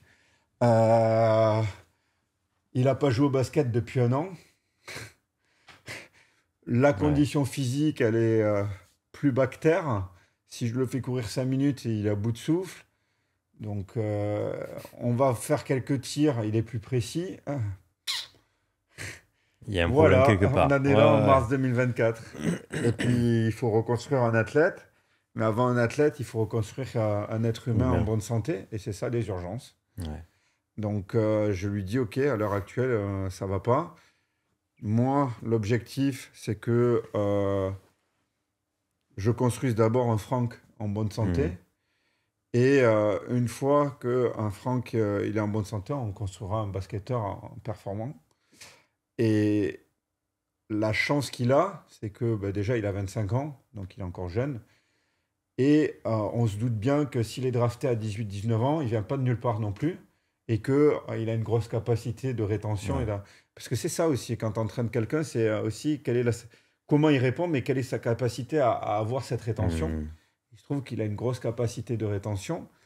Et en fait, en 15 jours, 3 semaines, c'est pas qu'il est sain, mais on peut commencer déjà à remettre du basket, à remettre de la prépa physique. Et puis, on fait en sorte que ça aille dans le bon sens. Et puis, au bout de 1 mois et demi, 2 mois, il se trouve que en fait, il y a toute la gestion, on ne s'imagine pas, autour de l'athlète, et ça, c'était assez stressant pour lui. Bah, il s'est fait couper de la NBA. Je fais quoi après? Moi, lui, il a envie de revenir à NBA, mais il n'y a même pas de club français qui le contacte. Paris, ils sont indécis, donc il va jouer avec Nanterre en reprise sur 3 semaines, sauf que il se trouve que Nanterre, il y a l'assistant coach de l'équipe de France. En fait, il voit que en fait, c'est pas si mal, tu vois. Et puis il y a Collet qui vient le voir. Et il se trouve aussi qu'il s'entend bien avec. Putain, je suis con, j'ai été plusieurs fois à l'INT. Un autre joueur de l'équipe de France. Wembanyama? Non, il a fait son judo, son père, il était déten en judo. Ah putain. Là, tu me mets une colle. Je suis con. Tu vas me dire le nom, je vais dire oui, mais là. Il est rasé, un blanc. Ah, je suis con. Bon, c'est pas grave. Bref. Ça nous reviendra. Il me dit, bah, il est à l'INSEP. Bah, viens avec nous à l'INSEP. Lui, il avait aussi son entraîneur un peu particulier. Du coup, moi, je bossais avec Franck. Après, en même temps, ils avaient leur entraîneur US qui est venu bosser avec eux à l'INSEP. Et puis, on a bossé tout le mois de mai et juin comme ça. Et puis, ça a bien monté. Et je lui dis, tu ne seras pas à 100% au jeu, mais tu auras le niveau nécessaire pour jouer ton poste de niveau olympique, quoi. Mais il n'était pas encore à son meilleur niveau, mais ça suffit pour faire les Jeux et faire les champions olympiques avec l'équipe de France. Ok. Et comment tu as fait pour reconstruire ce fameux humain? Bah déjà, à la première séance, on a eu une grosse discussion. Et pas en rapport avec sa santé, mais avoir un rapport avec le rapport de confiance. Parce que déjà, ça booste l'effet placebo, le rapport de confiance avec moi. Il ne me connaît pas. Pourquoi il me ferait confiance déjà? Ok, il y a son frère qui lui dit que ça va bien se passer, mais il faut avoir confiance. Moi, je ne viens pas du monde du basket non plus. J'avais déjà bossé avec deux autres basketteurs pro, mais où ça s'était très bien passé aussi, mais tu vois, il faut avoir confiance. Et puis, je voulais tirer la sonnette d'alarme, faire comprendre que, ok, je lui dis, moi, je m'en fous de tes sous. Le seul truc où je vais te demander, c'est que je vais être exigeant avec toi. Il va falloir que tu aies confiance en moi aussi. Et je serai honnête. Ouais. Je serai honnête dans les tarifs que je vais te demander, mais je serai honnête surtout avec le Les contenu capacités. des séances et ce que je vais te demander. Et du coup, ça, je crois que ça a fait beaucoup, beaucoup, beaucoup de bien. Parce que, en fait, il est tombé, forcément, quand tu es millionnaire, il est tombé sur plein de monde qui l'a arnaqué. Ah, Vraiment. ouais. Que ce soit au niveau business, au niveau sportif, etc. Et je crois que ça a vraiment posé le cadre et il m'a dit merci à la fin. Il m'a dit c'est cool que tu aies eu cette honnêteté et ça me fait du bien. Tu vois, il était vraiment bien. Deuxième chose, c'est pas que je l'ai obligé, mais il l'a fait de lui-même. Il est resté ici, à Strasbourg. Parce qu'il est de Strasbourg, hein, à côté. Ok. Et en fait, retourner dans le milieu, il est très famille. Retourner dans le milieu familial, il est revenu chez sa maman. Il avait son papa, ils sont divorcés, ses parents, son papa en Belgique, donc il pouvait être assez proche pour aller voir son père. Il avait ses frères, il avait ses neveux, ses nièces. Et ça a recréé, pareil, un cadre, surtout quand tu es depuis l'âge de 18 ans aux États-Unis. Ça peut faire un manque qui est Ouais, tu as compréhensible. perdu tes Donc, racines. ouais, c'est ça. Donc il a reposé aussi un contexte où il était apaisé. Et après, la dernière chose, c'est que j'ai mis en place des contenus par rapport aux urgences que l'on a vues dans le bilan. Donc, reconstruire son genou, reconstruire sa hanche droite, qui était complètement ce qu'on appelle en AMI, une inhibition motrice complète. Ça répondait plus. Ouais. Euh, D'où les problématiques de genoux ou c'était décorrélé la fracture du genou gauche. Ouais. Et il avait une inhibition motrice complète de la hanche droite. En plus, il avait une lésion de l'ischio-jambier du côté de la fracture du genou. Et les pieds qui étaient vraiment pas fous. Du coup, on a mis le paquet sur ça. Vraiment, on a mis beaucoup, beaucoup le paquet sur ça. Et le travail cardiovasculaire, mais non porté. Ouais. Et en fait, très vite, je le voyais, il avait quand même, je le voyais à un moment 4-5 fois par semaine et parfois en bi-quotidien. Ok. Et en 3 semaines, c'était le jour et la nuit. Sur la dynamométrie, en 3 semaines, il retrouve, je crois, 70% de ses niveaux de force contralatérale. Donc, quand tu récupères ça, quand ça tu fait plus du rien bien avant, pour bouger. tu m'étonnes. Tu m'étonnes. Il voit que on recommence à refaire un peu de portée. Ouais. Puis, wow, les sensations, ça fait 1 an que j'ai pas senti ça. Donc, après, il y a l'élan de confiance et c'est grisant, tu vois. Et il y a la tête il est au sommet dans sa tête et il se dit, OK, et là, maintenant, je pose les conditions. OK, maintenant, stop. On va pas trop vite. Parce que tu as vu, j'ai déjà fait l'erreur, c'était avec un de mes premiers basketteurs pro, avec Axel, si tu écoutes, salut. Axel, c'était un basketteur pro suisse. Ouais. Et il a eu une très grosse historique sur son tendon patellaire. Et pareil, je le voyais, on faisait des stages, c'est ce qu'on va faire d'ailleurs avec Franck là, des stages où, comme il était en Suisse ou sur des clubs européens, il arrivait à revenir sur Strasbourg. Et j'avais fait une erreur à l'époque où on avait fait 2 ou 3 stages d'une semaine, mais assez proches. Mais il pétait le feu. Il redunkait, il n'avait jamais eu des perfs comme ça en basket. C'était incroyable. Mais en fait, il était trop bon, trop vite. Et du coup, non, la tendinopathie patellaire, elle est revenue en flèche parce qu'en fait, la capacité de travail, elle est montée trop vite, mais par rapport à la capacité de ses tissus, c'était pas suffisant. Ouais. Donc, pareil, on avait recalibré tout ça, ça c'était bien. Il se trouve que 2-3 ans après, il s'est fait une rupture du tendon d'Achille pour d'autres raisons. Mais en l'occurrence, on apprend aussi comme ça. Bien sûr. Du coup, avec Franck, j'ai dit, OK, on va pas faire la même bêtise et on va essayer de faire une espèce de phase de stagnation. Mais en parallèle de cette phase de stagnation, du coup, j'ai mis en place des routines pour stabiliser à la fois ses tissus et ses performances, mais aussi, ça nous a permis de développer les autres points, mais qui n'étaient pas les urgences. Et comme ça, en fait, ça a continué à grandir, mais sans qu'on prenne de risques. Puis après, il y a Nanterre qui est arrivé, du coup, je l'ai vu un peu moins, puisqu'il est parti jouer un peu avec Nanterre. Et on se voyait 1 ou 2 fois dans la semaine.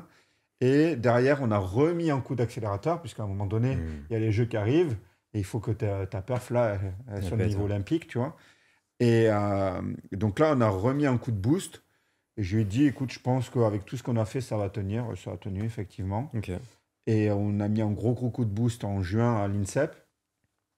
Et puis après, moi, je ne l'ai plus vu puisqu'il est parti avec le staff de l'équipe de France. Normal. Ok. Et c'est Manu qui l'a récupéré.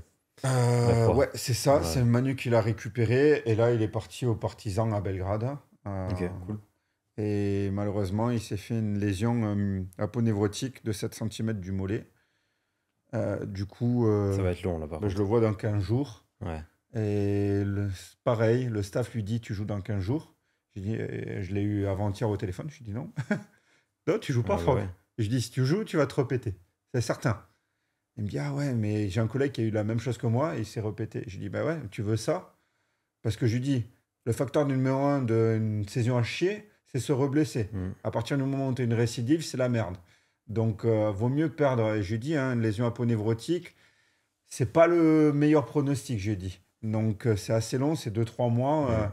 Et en condition qu'on arrive à retrouver les qualités tissulaires, parce que son staff lui a dit 15 jours. Donc, t'imagines. Il y a des enjeux financiers. Ouais. On s'en fout de la santé. Ouais, mais c'est ça. Et c'est ce qui se passait à NBA. À NBA, en fait, il le mettait sous sédation. Il jouait, ça répétait, sédation, il jouait. Et puis, pression des assurances, des enjeux financiers. Mais le problème, c'est qu'ils ne se rendent pas compte qu'ils peuvent détruire quelqu'un, quoi. Donc, voilà. Ouais, et ça arrive dans tous les sports. Pas que dans les sports où il y a de l'argent, justement. Ah oui, bien sûr. Ouais. Bien sûr. Et puis, dans les sports où il n'y a pas d'argent, parfois, c'est pas pire, mais c'est comme c'est fait de manière rustique. Parfois, ça fait des plus grosses lésions, ou des plus gros... Tu vois, des sportifs à 40 ans... nous, on est usés, mais il y en a, ils sont fracassés. Handicapés, ouais. Justement, en tant qu'entraîneur, quel est le rôle? Alors, je parle plus de sport amateur, peut-être là. Mais quel est le rôle de l'entraîneur quand il y a des blessures comme ça? Est-ce qu'on redirige vers du médical? Est-ce qu'on discute avec l'athlète, on lui trouve quelque chose d'autre à faire, entre guillemets? Alors, on peut s'entraîner blessé, il ne faut pas l'oublier. Nous, on a un marqueur en kiné qui est plutôt pas mal pour les entraîneurs. C'est le 3-4 sur 10 de douleur. A priori, on le sait. Les études, elles l'ont montré aussi. On le voit au quotidien, en pratique. Si tu as toujours 3-4 sur 10 de douleur, c'est pas cool, mais il y a peu de chances d'être délétère. Ouais. Donc ça, c'est le premier point déjà à voir. Le deuxième point, et c'est là où tout le travail de Stéphane Morin a été apporté, c'est cette gestion de la charge. Ouais. Savoir bien gérer la charge, souvent, ça fait beaucoup de choses. Et tu vois, je discutais avec justement, je les ai tout à l'heure après toi, mais mercredi soir, j'ai 2 de mes nageuses qui sont blessées. Et je discutais avec l'entraîneuse Sabrina. Je disais, Sab, tu sais, la synchro, ça peut être la réhabilitation. Alors après, on peut discuter de ça, c'est-à-dire il faut dissocier. Pouvoir s'entraîner et faire en sorte que tu aies plus mal, mais ça ne veut pas dire que tu ne dois pas faire en parallèle une spécificité pour la lésion. Ouais. Parce que ce qui est important, c'est que si tu as une lésion, c'est que les niveaux de force, donc les inputs qui sont amenés au niveau de ta cellule, passent à travers ta lésion. Or, le corps a des mécanismes de protection qu'on appelle le stress shielding, où, par exemple, tu as une lésion musculaire ou une lésion tendineuse, les inputs de force, au lieu de passer dans la lésion, vont contourner. D'accord? Un peu comme une rivière. Tu as le caillou, la rivière va passer autour du caillou et ta lésion, c'est ton caillou, tu vois. Mais ça ne passe pas à travers le caillou. Nous, on veut que le caillou, il vire. Et il y a des méthodologies, nous, en santé, pour qu'on arrive à amener les inputs de force. Donc ça reste hyper important pour avoir une durabilité dans la cicatrisation et la santé. Mais ça ne veut pas dire qu'en parallèle, tu ne peux pas utiliser l'activité qui est pratiquée pour te réhabiliter à l'activité. Et du coup, c'est comme ça aussi que c'est aussi pour ça que j'ai gardé les synchros, c'est que j'ai complètement carte blanche. Et en fait, je peux driver Sabrina sur cette gestion de la charge. Ok. Et donc, souvent, on utilise aussi la synchro pour que ça aille mieux. Et donc, il y a cet aspect-là sur comment l'entraîneur peut jouer. Donc, la charge, on a dit... qu'est-ce qu'on avait dit juste avant Sur... Attends, j'ai perdu le fil aussi. Ah oui, sur le 3 sur 10, 3, 4 sur Oui, 10 de oui, douleur. c'est ça. Et créer... Alors ça, après, il faut éviter les copains-copines. Hmm. Créer un entourage qui gravite autour de l'entraîneur de qualité. Le problème, c'est qu'il y a beaucoup de staff, c'est copains-copines. Parfois, les copains-copines ne sont pas compétents. Il faut avoir cette intégrité de là, dire ok, ça ne va pas. Soit tu te formes pour que tu deviennes compétent, soit à un moment donné, tu sors et moi je prends quelqu'un d'autre de compétent. Ou alors, si ce n'est pas le cas, c'est ce qui se passe avec le milieu pro. Pourquoi Franck il vient me voir pour mes compétences? Bah oui, mais le staff il ne le sait pas, ça. Hein. Mais pourtant, je bosse avec. Tu vois, j'avais Max Machenot, je ne sais pas s'il écoute, mais si jamais, qui bossait au Racing qui jouait au Racing 92 en rugby, j'ai fait sa réhabilitation de l'épaule. Après, le staff, il m'a dit qu'il aurait bien aimé le savoir, mais c'est pas à moi de le dire. Hein. C'est l'athlète qui vient te voir. Ouais. Et tu vois, ça s'est super bien passé. Mais il y a eu un petit quiproquo. Pourquoi? Parce que Max, il a dit, OK, non, je fais la prépa de Fred et je fais pas votre prépa. Ou je fais... moi, j'ai demandé à ce qu'il fasse la prépa épaule, ma prépa épaule, et le reste, il le fait avec le staff. Moi, ça me pose pas de problème. Mais il comprenait pas pourquoi il faisait pas la partie haut du corps. Mais je lui dis, dis-leur. Moi, je m'en fous. Mais dis-leur. Donc après, il m'avait contacté et je leur avais dit, OK, il y a ça, ça et ça. Et voilà. Et moi, ça ne me pose pas de problème si je bosse avec des staffs. Mais il faut aussi que les staffs se questionnent c'est pourquoi les athlètes ne vont pas les voir. Bien sûr. Pourquoi Clarisse Agbenenou, elle a un staff particulier? Pourquoi Teddy, il a un staff particulier? Donc, c'est à un moment donné, c'est que peut-être il y a des choses à faire aussi au niveau des fédés, au niveau des clubs, etc. Complet. En tant qu'entraîneur, je me mets à la place d'un entraîneur qui est isolé, qui n'est pas forcément éveillé sur les compétences de XY. Comment est-ce que tu construis un staff finalement? Comment je construis un staff? Si on prend... Alors, on parlait d'inducteurs de performance, d'accord? C'est déjà se questionner sur ça. Une fois que tu as ces inducteurs de performance, du coup, tu peux construire une équipe en rapport avec ces inducteurs de performance. Mais si on prend de manière générale la performance, il faut être bon dans son sport. Et pour être bon dans son sport, il faut être en santé, il faut savoir gérer la charge et il faut que psychologiquement, on va dire, l'athlète y suive. D'accord? Et si en plus, au niveau des marqueurs de santé, que ce soit sur la bouffe, le sommeil, etc., il est mieux, c'est encore mieux. Ouais. D'accord? Donc, si on définit ces points-là, ça veut dire qu'il doit y avoir l'entraîneur qui doit avoir des compétences, donc il doit se former en gestion de la charge. On s'en fout du dernier truc à la mode. On s'en fout de la dernière cellule qui enregistre. S'il ne sait pas gérer la charge, il va quand même... D'ailleurs, on le voit, hein, la technologie à l'avancée, si on prend le taux de blessure, il est pareil. Donc, voire pire.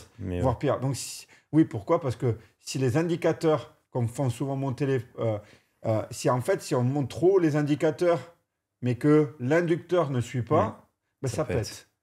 Donc, c'est que le secret, il n'est pas là. Donc, avant tout, il faut un entraîneur qui est bien formé à la gestion de la charge. Il faut un ou des kinés qui savent ce qu'ils font, qui soient compétents. Il faut un médecin, c'est indéniable. Mais pareil, le médecin, alors ça par contre, il y a un gros travail d'éducation à faire. Il y a les médecins, moi je pète des câbles avec le médecin référent du judo. C'est pour ça que je souris beaucoup. Et le médecin, il dit, là on a un gars qui a une fracture lombaire, donc antélisthésis. Ouais. Il dit au judoka, reprends le judo. Non. Et qui te dit que ton judoka, ça va pas bouger, il est handicapé. Qui te dit que ça s'est soudé? Le résultat, l'année dernière, il y a un judoka, il est resté... fracture du méta. Ouais. Le médecin, donc il va chez mon collègue, ils refont une super rééducation. Et mon collègue demande, avant l'accord... Un cliché. Cliché. Il dit non. Ok, le médecin, il donne l'aval au judoka. Donc, dans la tête de judoka, on te dit, tu reprends le judo. Déjà, quand on te l'a pas dit, tu l'as déjà repris Voilà, souvent. c'est ça. Il reprend le judo, il fait un appui, clac. Ils refont la radio, c'était pété. Ouais. Mais mon collègue, il a pété une lurite. En plus, Ulrich, il est assez... Et il a pété une lurite. Il dit, mais c'est quoi ça? Je demande, il dit aux entraîneurs, je demande qu'on refasse une radio. Pourquoi il n'y a pas la radio? Et pourquoi surtout il reprend le judo? Ça, et parce que le médecin a donné l'accord. Oui, mais le médecin, il sait ce que c'est le judo. Ouais. Et parce que tu vois, Ulrich, mon collègue, il vient pas du judo, il vient du basket. Et depuis cette année, il intervient en vrai à 100%, j'ai plus le temps d'y aller. Et il était surpris, il me dit, wow, les cartouches que vous prenez en judo. Et jeudi dernier, il y a eu 2 croisés, 2 fractures, une entorse. Ouais, mais j'ai dit oui, mais entre guillemets, on fait pas semblant, tu vois. Et les contraintes judo, elles sont importantes. Mais le médecin, ils savent pas ça. Ils savent pas que quand tu te prends une cartouche sur le tapis, parfois tu es à bout de souffle. Ouais. Ils savent pas les contraintes isométriques. Je dis, il faut les faire venir sur le terrain. Et moi, parfois, je les mettais en kim. Ouais. Et tu les secoues un peu, ils comprennent. Ils arrivent, le lendemain, ils tournent plus la tête. Ah ouais, ok. Voilà. Ah ouais, c'est ça la contrainte. Ouais. Mais il faut avoir cette éducation. Et eux le feront pas. Donc, il faut les inviter. Il faut avoir cette éducation, ça. Donc, il faut un médecin qui comprend l'activité. Chercher un médecin qui pratique l'activité. Voilà. Ou à pratiquer. Ou alors, aujourd'hui, YouTube, tu trouves tout. Comprends l'activité. Et s'il veut pas, on change de médecin. C'est pas grave, je m'en fous. Mais il faut un médecin qui est compétent et qui comprend l'activité pour avoir... les kinés, ils n'ont pas le droit à tout en France. Donc, à un moment donné, il faut que le médecin... Et puis, s'il y a des urgences, il faut un médecin chez qui référer. C'est important. Là, il faut un psy ou un préparateur mental.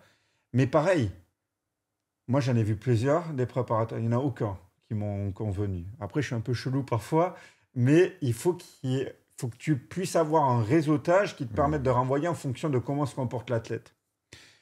Il faut un diète, nutritionniste, diététicien, on s'en fout, mais qui soit compétent.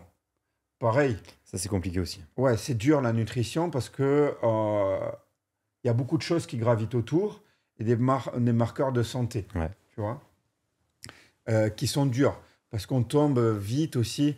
Tu vois, il y a le REDS, donc le relatif en français. En français, je vais squeezer. On va faire tout ce qui est en rapport avec le déficit énergétique, les besoins énergétiques. Et ça touche les hommes et les femmes. Et quand on gravite autour des athlètes, c'est quand même quelque chose où ils doivent être formés à ça, en plus des besoins, des macros, etc. Mais aussi, j'ai envie de dire, il y a tout ce qui est en rapport avec les paramètres de santé. Maintenant, on peut faire des choses pointues au niveau hormonal, au niveau micronutrition, etc., comme Denis Richer, etc. Et ça ne court pas les rues. Hein. Donc, il faut essayer d'avoir un réseau aussi qui permette ça, ou dire, OK, tu peux prendre un jeune diète qui a été... Maintenant, ils sont à peu près globalement bien formés sur les macros, à peu près bien. Ouais. Tu dis, OK, moi, j'ai aussi besoin que tu développes ces compétences-là. Et le mec, en général, s'il n'est pas con, il dit, OK, le gars, il me propose ça, je développe mes compétences, ça me coûte un peu de thunes, je négocie peut-être, mais en même temps, j'augmente mes compétences qui vont me faire grandir, tu vois.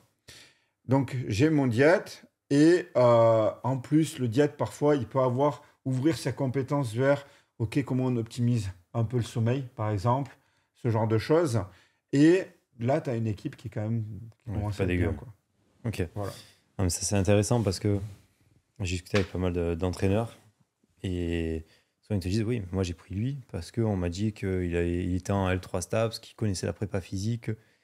Et je dis, oui, en L3 STAPS, tu connais pas la prépa physique malheureusement. Et il faut un peu plus.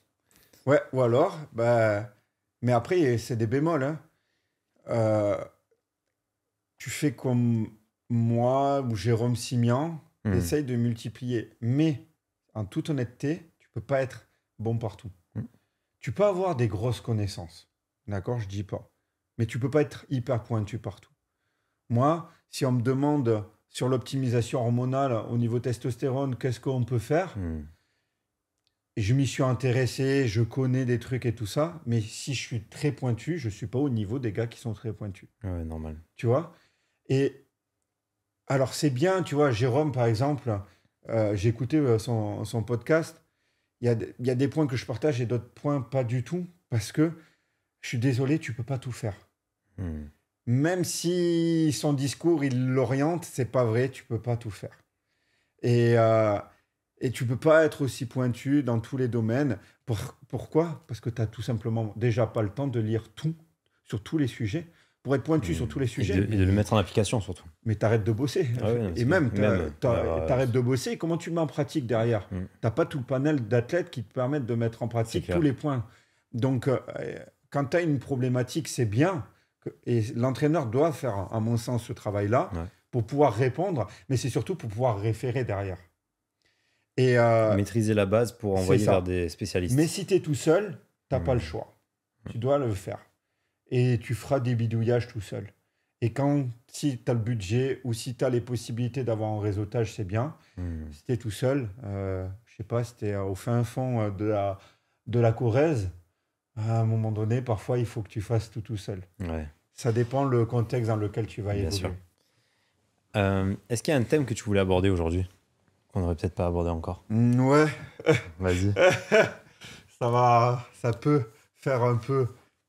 On a parlé avant des bases. Ouais. Mais là, en fait, ça fait longtemps qu'on rigole avec Loïs sur ça. Mais quand je vois, il y a eu un post là d'ailleurs, il y a Louis Le Guenec là, de Power & Camp qui s'est foutu un peu de la gueule sur les réseaux sociaux. Je suis pas un gros fan de ça, etc.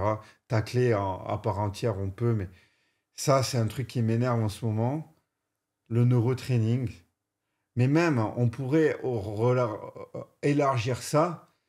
C'est tu souhaites améliorer la motricité de quelqu'un, d'accord? Tu souhaites améliorer un squat, on te demande de faire des exercices de convergence, de saccade oculaire. Je dis pas que ça sert pas. Mais à un moment donné, si tu veux lui améliorer le squat, il faut qu'il squatte. Si tu veux améliorer un judoka, il va falloir qu'il fasse du judo. Hein. Et il faut arrêter de se toucher la nouille avec les autres trucs à côté et me faire des saccades oculaires alors qu'il sait même pas faire un squat ou si pas il est nul en judo, tu vois. S'il est nul en judo, à un moment donné, il faut qu'il apprenne à être bon en judo. Et ça, c'est un truc qui m'énerve. C'est, t'as les bases, t'as ton corps, et sur ton corpus, tu vas pouvoir y greffer des choses plus pointues. Mais les choses plus pointues, c'est le 1% ou le 2%. Et tu vois, cet aspect neurotraining, tu vois, j'ai pas mal discuté avec Lucas Bourguignon aussi. Il sait que j'adhère pas. Et je suis allé, hein, il m'a invité à sa formation et je le remercie d'ailleurs pour ça. Et il m'a testé. Et il me dit, ils ont tous voulu me tester. Je réponds à rien. Hein. Tout est parfait. Mais c'est pas moi qui suis parfait. C'est que à un moment donné, je lui dis, il me dit, est-ce que tu as testé tes athlètes? Je dis oui, j'ai fait la formation, j'ai essayé. Et pourquoi je n'utilise pas? Je lui dis, ça marche pas chez mes athlètes. Pourquoi ça marche pas? Déjà, il y a l'approche cognitive. Est-ce qu'il va répondre? Un judoka... tu fais chier plus qu'autre chose. Ouais, tu vois le truc, hein, tu vas lui demander des saccades, il va te dire... Il va te le faire pour le beau, mais est-ce qu'il y a l'intention derrière? Est-ce qu'il va dire... il va se faire foutre avec ça. Deuxième point, c'est... finalement, c'est comment tu as éduqué la personne. Comment tu as éduqué. Et quand tu fais du judo, par exemple, tu vas faire des rampés.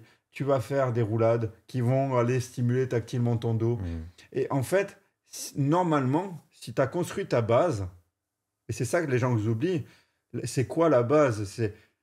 On en revient à la question que tu m'as demandé, je suis resté vaste parce qu'il n'y a pas de bonne réponse. Ça dépend de l'athlète qui est en face de toi. Mais est-ce que déjà il a une motricité? On peut dire que la motricité, elle est assez commune à tout le monde. Est-ce que c'est un être humain déjà? Est-ce que, moi j'aime bien me référer au développement psychomoteur de l'enfant, parce que si un enfant y arrive, que tu n'y arrives pas à l'âge adulte, ça ne veut pas dire qu'un enfant c'est un mini-adulte. Si l'adulte n'arrive pas à faire ce que quand il était enfant, c'est qu'il y a un problème sur euh, le développement ontologique ou l'ontogénèse, donc la construction de sa motricité. Donc l'ontogénèse, on le voit en développement ontogénique, c'est comment le fœtus devient bébé, si tu veux, la croissance cellulaire, etc.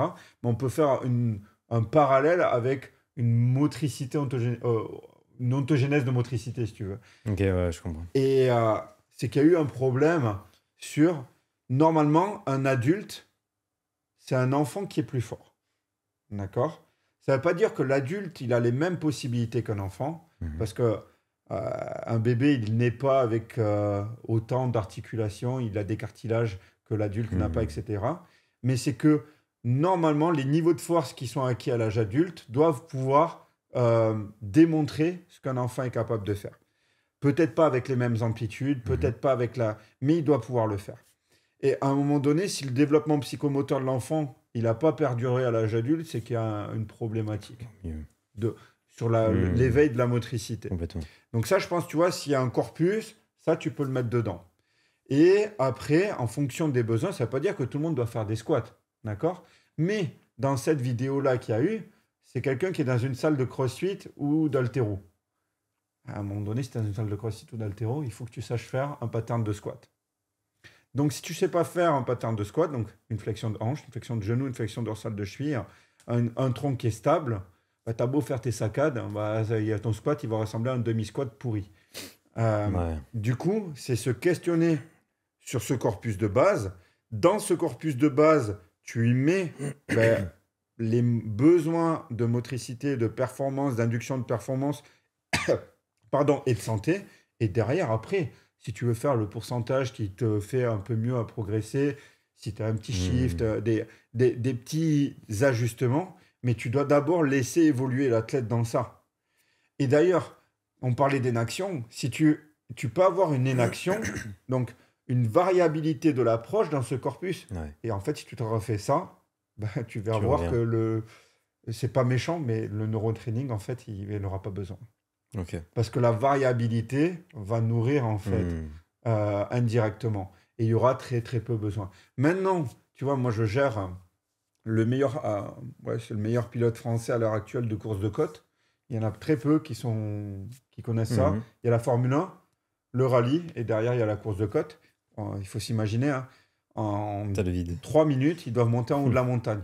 C'est uniquement sur des sentiers de montagne. Ouais, je vois très bien. Et faut s'imaginer, les épreuves les plus longues, ça doit être 8 minutes, tu vois. Donc, tu es sur des virages à 200 km/h, etc. Là, je dis pas. Il faut que ton œil y réponde. Mais pourquoi? Ça fait partie de sa performance que l'œil répond. D'accord? Sur la motricité haltérophile, pas forcément. C'est pas l'inducteur de performance. D'accord?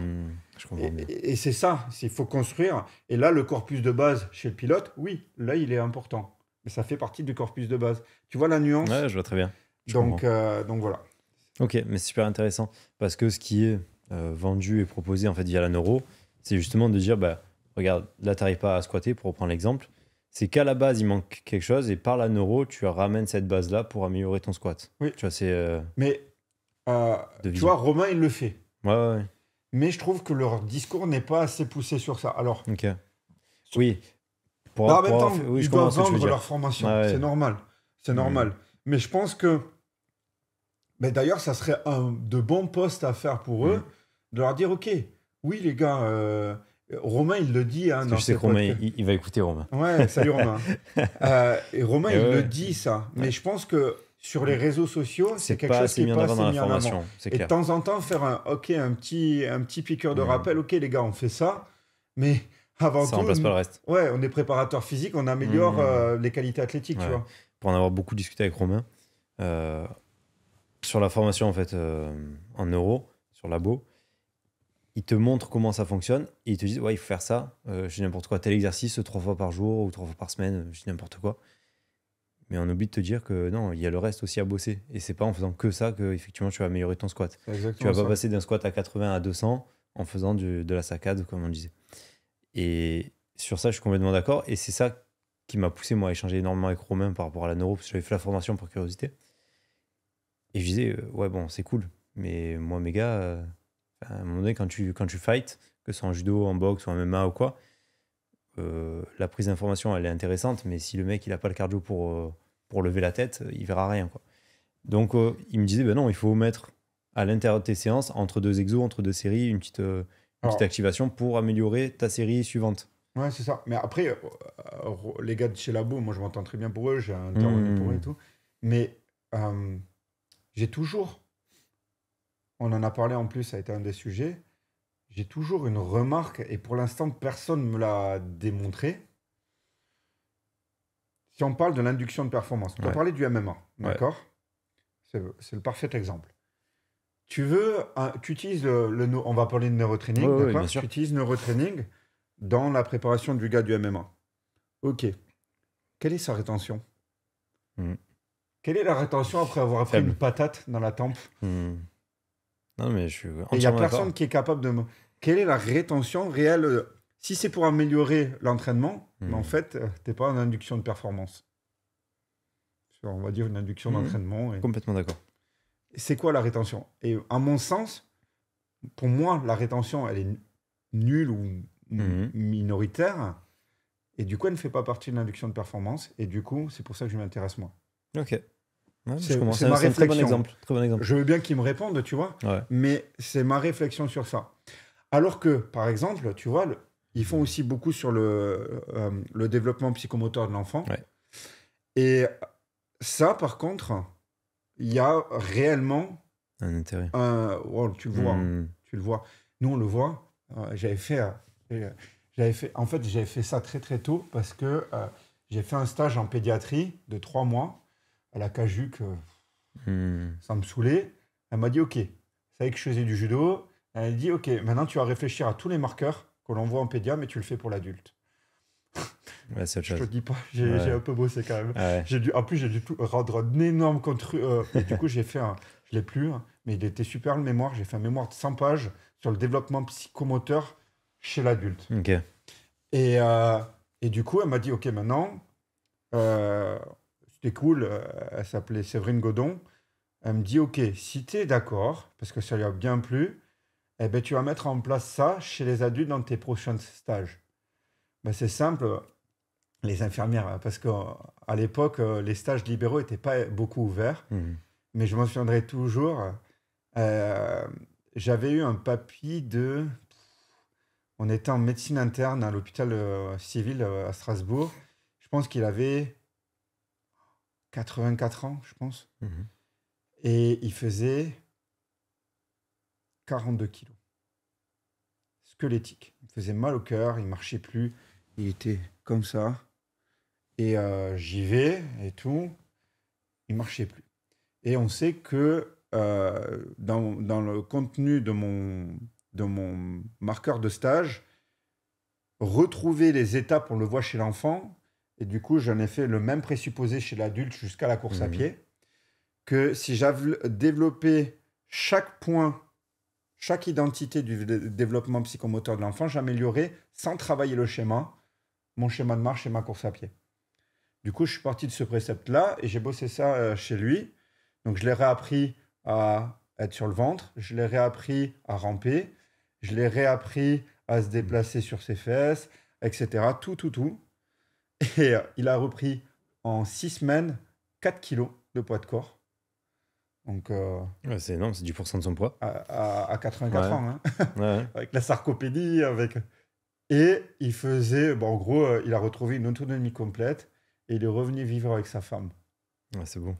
Et après, il est décédé 4-5 ans après, mais c'était vraiment super. Alors que je pense que, franchement, 3 mois après, il mourrait. Ah oui, non, c'est possible. Et clair. ça, je l'ai répété C'est clair. plein de fois. Mais les infirmières, elles rigolaient. Je le faisais ramper avec les infections nosocomiales, c'est pas ouf, mais Ouais. je le faisais ramper au sol. Il s'est arraché la sonde urinaire. Enfin, des trucs de cinglé. Hein. Une fois, je reviens. Je lui faisais faire aussi le pattern de squat et de fente. Je me souviens, la première semaine, on avait fait un cumul, un volume. M'étais amusé. Il avait fait 350 squats. Bon, il avait tu te doutes bien, 350 squats. il avait des grosses courbatures et tout. Et il disait oh, j'ai mal, j'ai mal. J'ai dit je m'en fous. Là, je n'en ai rien à foutre. C'était urgent, hein. 42 kilos, il respirait à peine et tout. J'ai dit on continue. Je ne l'ai pas lâché. Bah, en 6 semaines. Et comme quoi, ça peut shifter, tu vois. Comme quoi, rien n'est irrémédiable. Et là, tu vois, on a une réelle rétention. Et après, je l'ai appliqué même sur les sportifs de haut niveau. Un basketteur de 2 mètres, tu lui fais faire des rampées avec les leviers qu'il a. Il n'a pas besoin de faire de prévention sur sa hanche. Ça marche très bien. Et puis, tu vois, il a fait du rampé. Franck, derrière, ben, il descendait. Il a gagné 30 degrés sur son squat. Pourquoi? Il me faisait des quarts de squat. J'ai juste fait faire du rampé. Et ça s'intègre de suite, tu le vois. Alors que sur le et ça se maintient aussi sur la performance. Pourquoi? Parce que sur le basket, il arrivait à redribbler sur les portions basses qu'il avait perdues. Alors que l'aspect neuro pur et dur, là, quand les marqueurs physiologiques s'envolent, quand tu te fais fracasser la tête, c'est compliqué. Pourquoi? Parce que si je te fais ça, qu'est-ce qui se passe? Bah, ton système neuro, il peut être perturbé complètement et switcher. Et finalement, c'est quelle est la rétention que tu as de ça dans ça? Et c'est vraiment ça, cette question ouverte que j'ai, c'est quoi la rétention derrière? Très intéressant. Ok. Alors, vu l'heure, on va essayer de passer à la fin, parce que j'ai pas mal de questions sur la technique, sur pas mal de choses. Mais on se fera un masterclass à distance. Pas de problème. On va essayer d'organiser ça. Question classique que je pose à la fin des entretiens, c'est quoi un bon entraîneur pour toi? Pas un professeur. Tu peux justement faire varier les deux. Un entraîneur, c'est quelqu'un qui est à la fois pédagogue, donc c'est-à-dire qu'il a des skills de communication, mais dans ces skills de communication, il est capable d'écouter vraiment l'athlète. C'est quelqu'un qui comprend l'humain, donc ça va au-delà de la pédagogie. C'est quelqu'un qui est capable d'avoir des compétences d'analyse d'induction de performance, au-delà des indicateurs. Et c'est quelqu'un qui s'adapte. A priori, s'il a ça, tout va bien se passer. Il devrait pouvoir entraîner correctement. Et un bon prof? Un bon professeur, on ne peut pas avoir la même exigence. Idéalement, c'est qu'il ait on va dire des qualités pédagogiques et quelques compétences en entraînement. Mais un bon professeur, en général, l'investissement qu'ils vont mettre vont lui donner les compétences. Donc, s'il a des compétences pédagogiques et quelques compétences d'entraînement et d'enseignement, bien sûr. Est-ce que tu as des livres à conseiller? Allez, bonne chance pour choisir. Il ne faut pas dire les classiques, il y en a plein qui... les classiques, Verkozanski, tout ça, c'est top, mais tout le monde fait ça. Le livre de Lieberman, franchement, je l'ai presque fini. Il est vraiment bien. Ça t'apprend vraiment comment on est venu, comment on en est là, mais aussi les erreurs qu'on fait, etc. Donc le livre de Lieberman. Ah, j'ai plus le livre. Je mettrai dans la description. C'est pas grave. Bon, c'est un gros pavé, hein. Le livre de Lieberman, il est vraiment bien. C'est pas Sapiens, c'est... Non, Sapiens, c'est Yuval Harari, qui est très bien aussi, mais... Bon, ça va, on va le voir dans une minute à côté. Ça, et puis si vous avez la motivation, les livres de Taleb. Par contre, tu peux pas lire ça sur les chiottes. T'es pote avec Loïs, non? Ouais, un peu influencé, mais complètement. Ça, c'est pas mal. Et en pratique pure, tu l'as vu, il traîne là sur ça fait une dizaine d'années que je l'ai. Le bouquin de Kevin Arsenault. Les techniques d'entraînement, quelque chose comme ça. Ouais, je crois que la nouvelle édition a changé de titre. Alors, le recueil des techniques d'entraînement, mais prenez son PDF sur son site, il est bien, $19. Ouais. C'est pratique.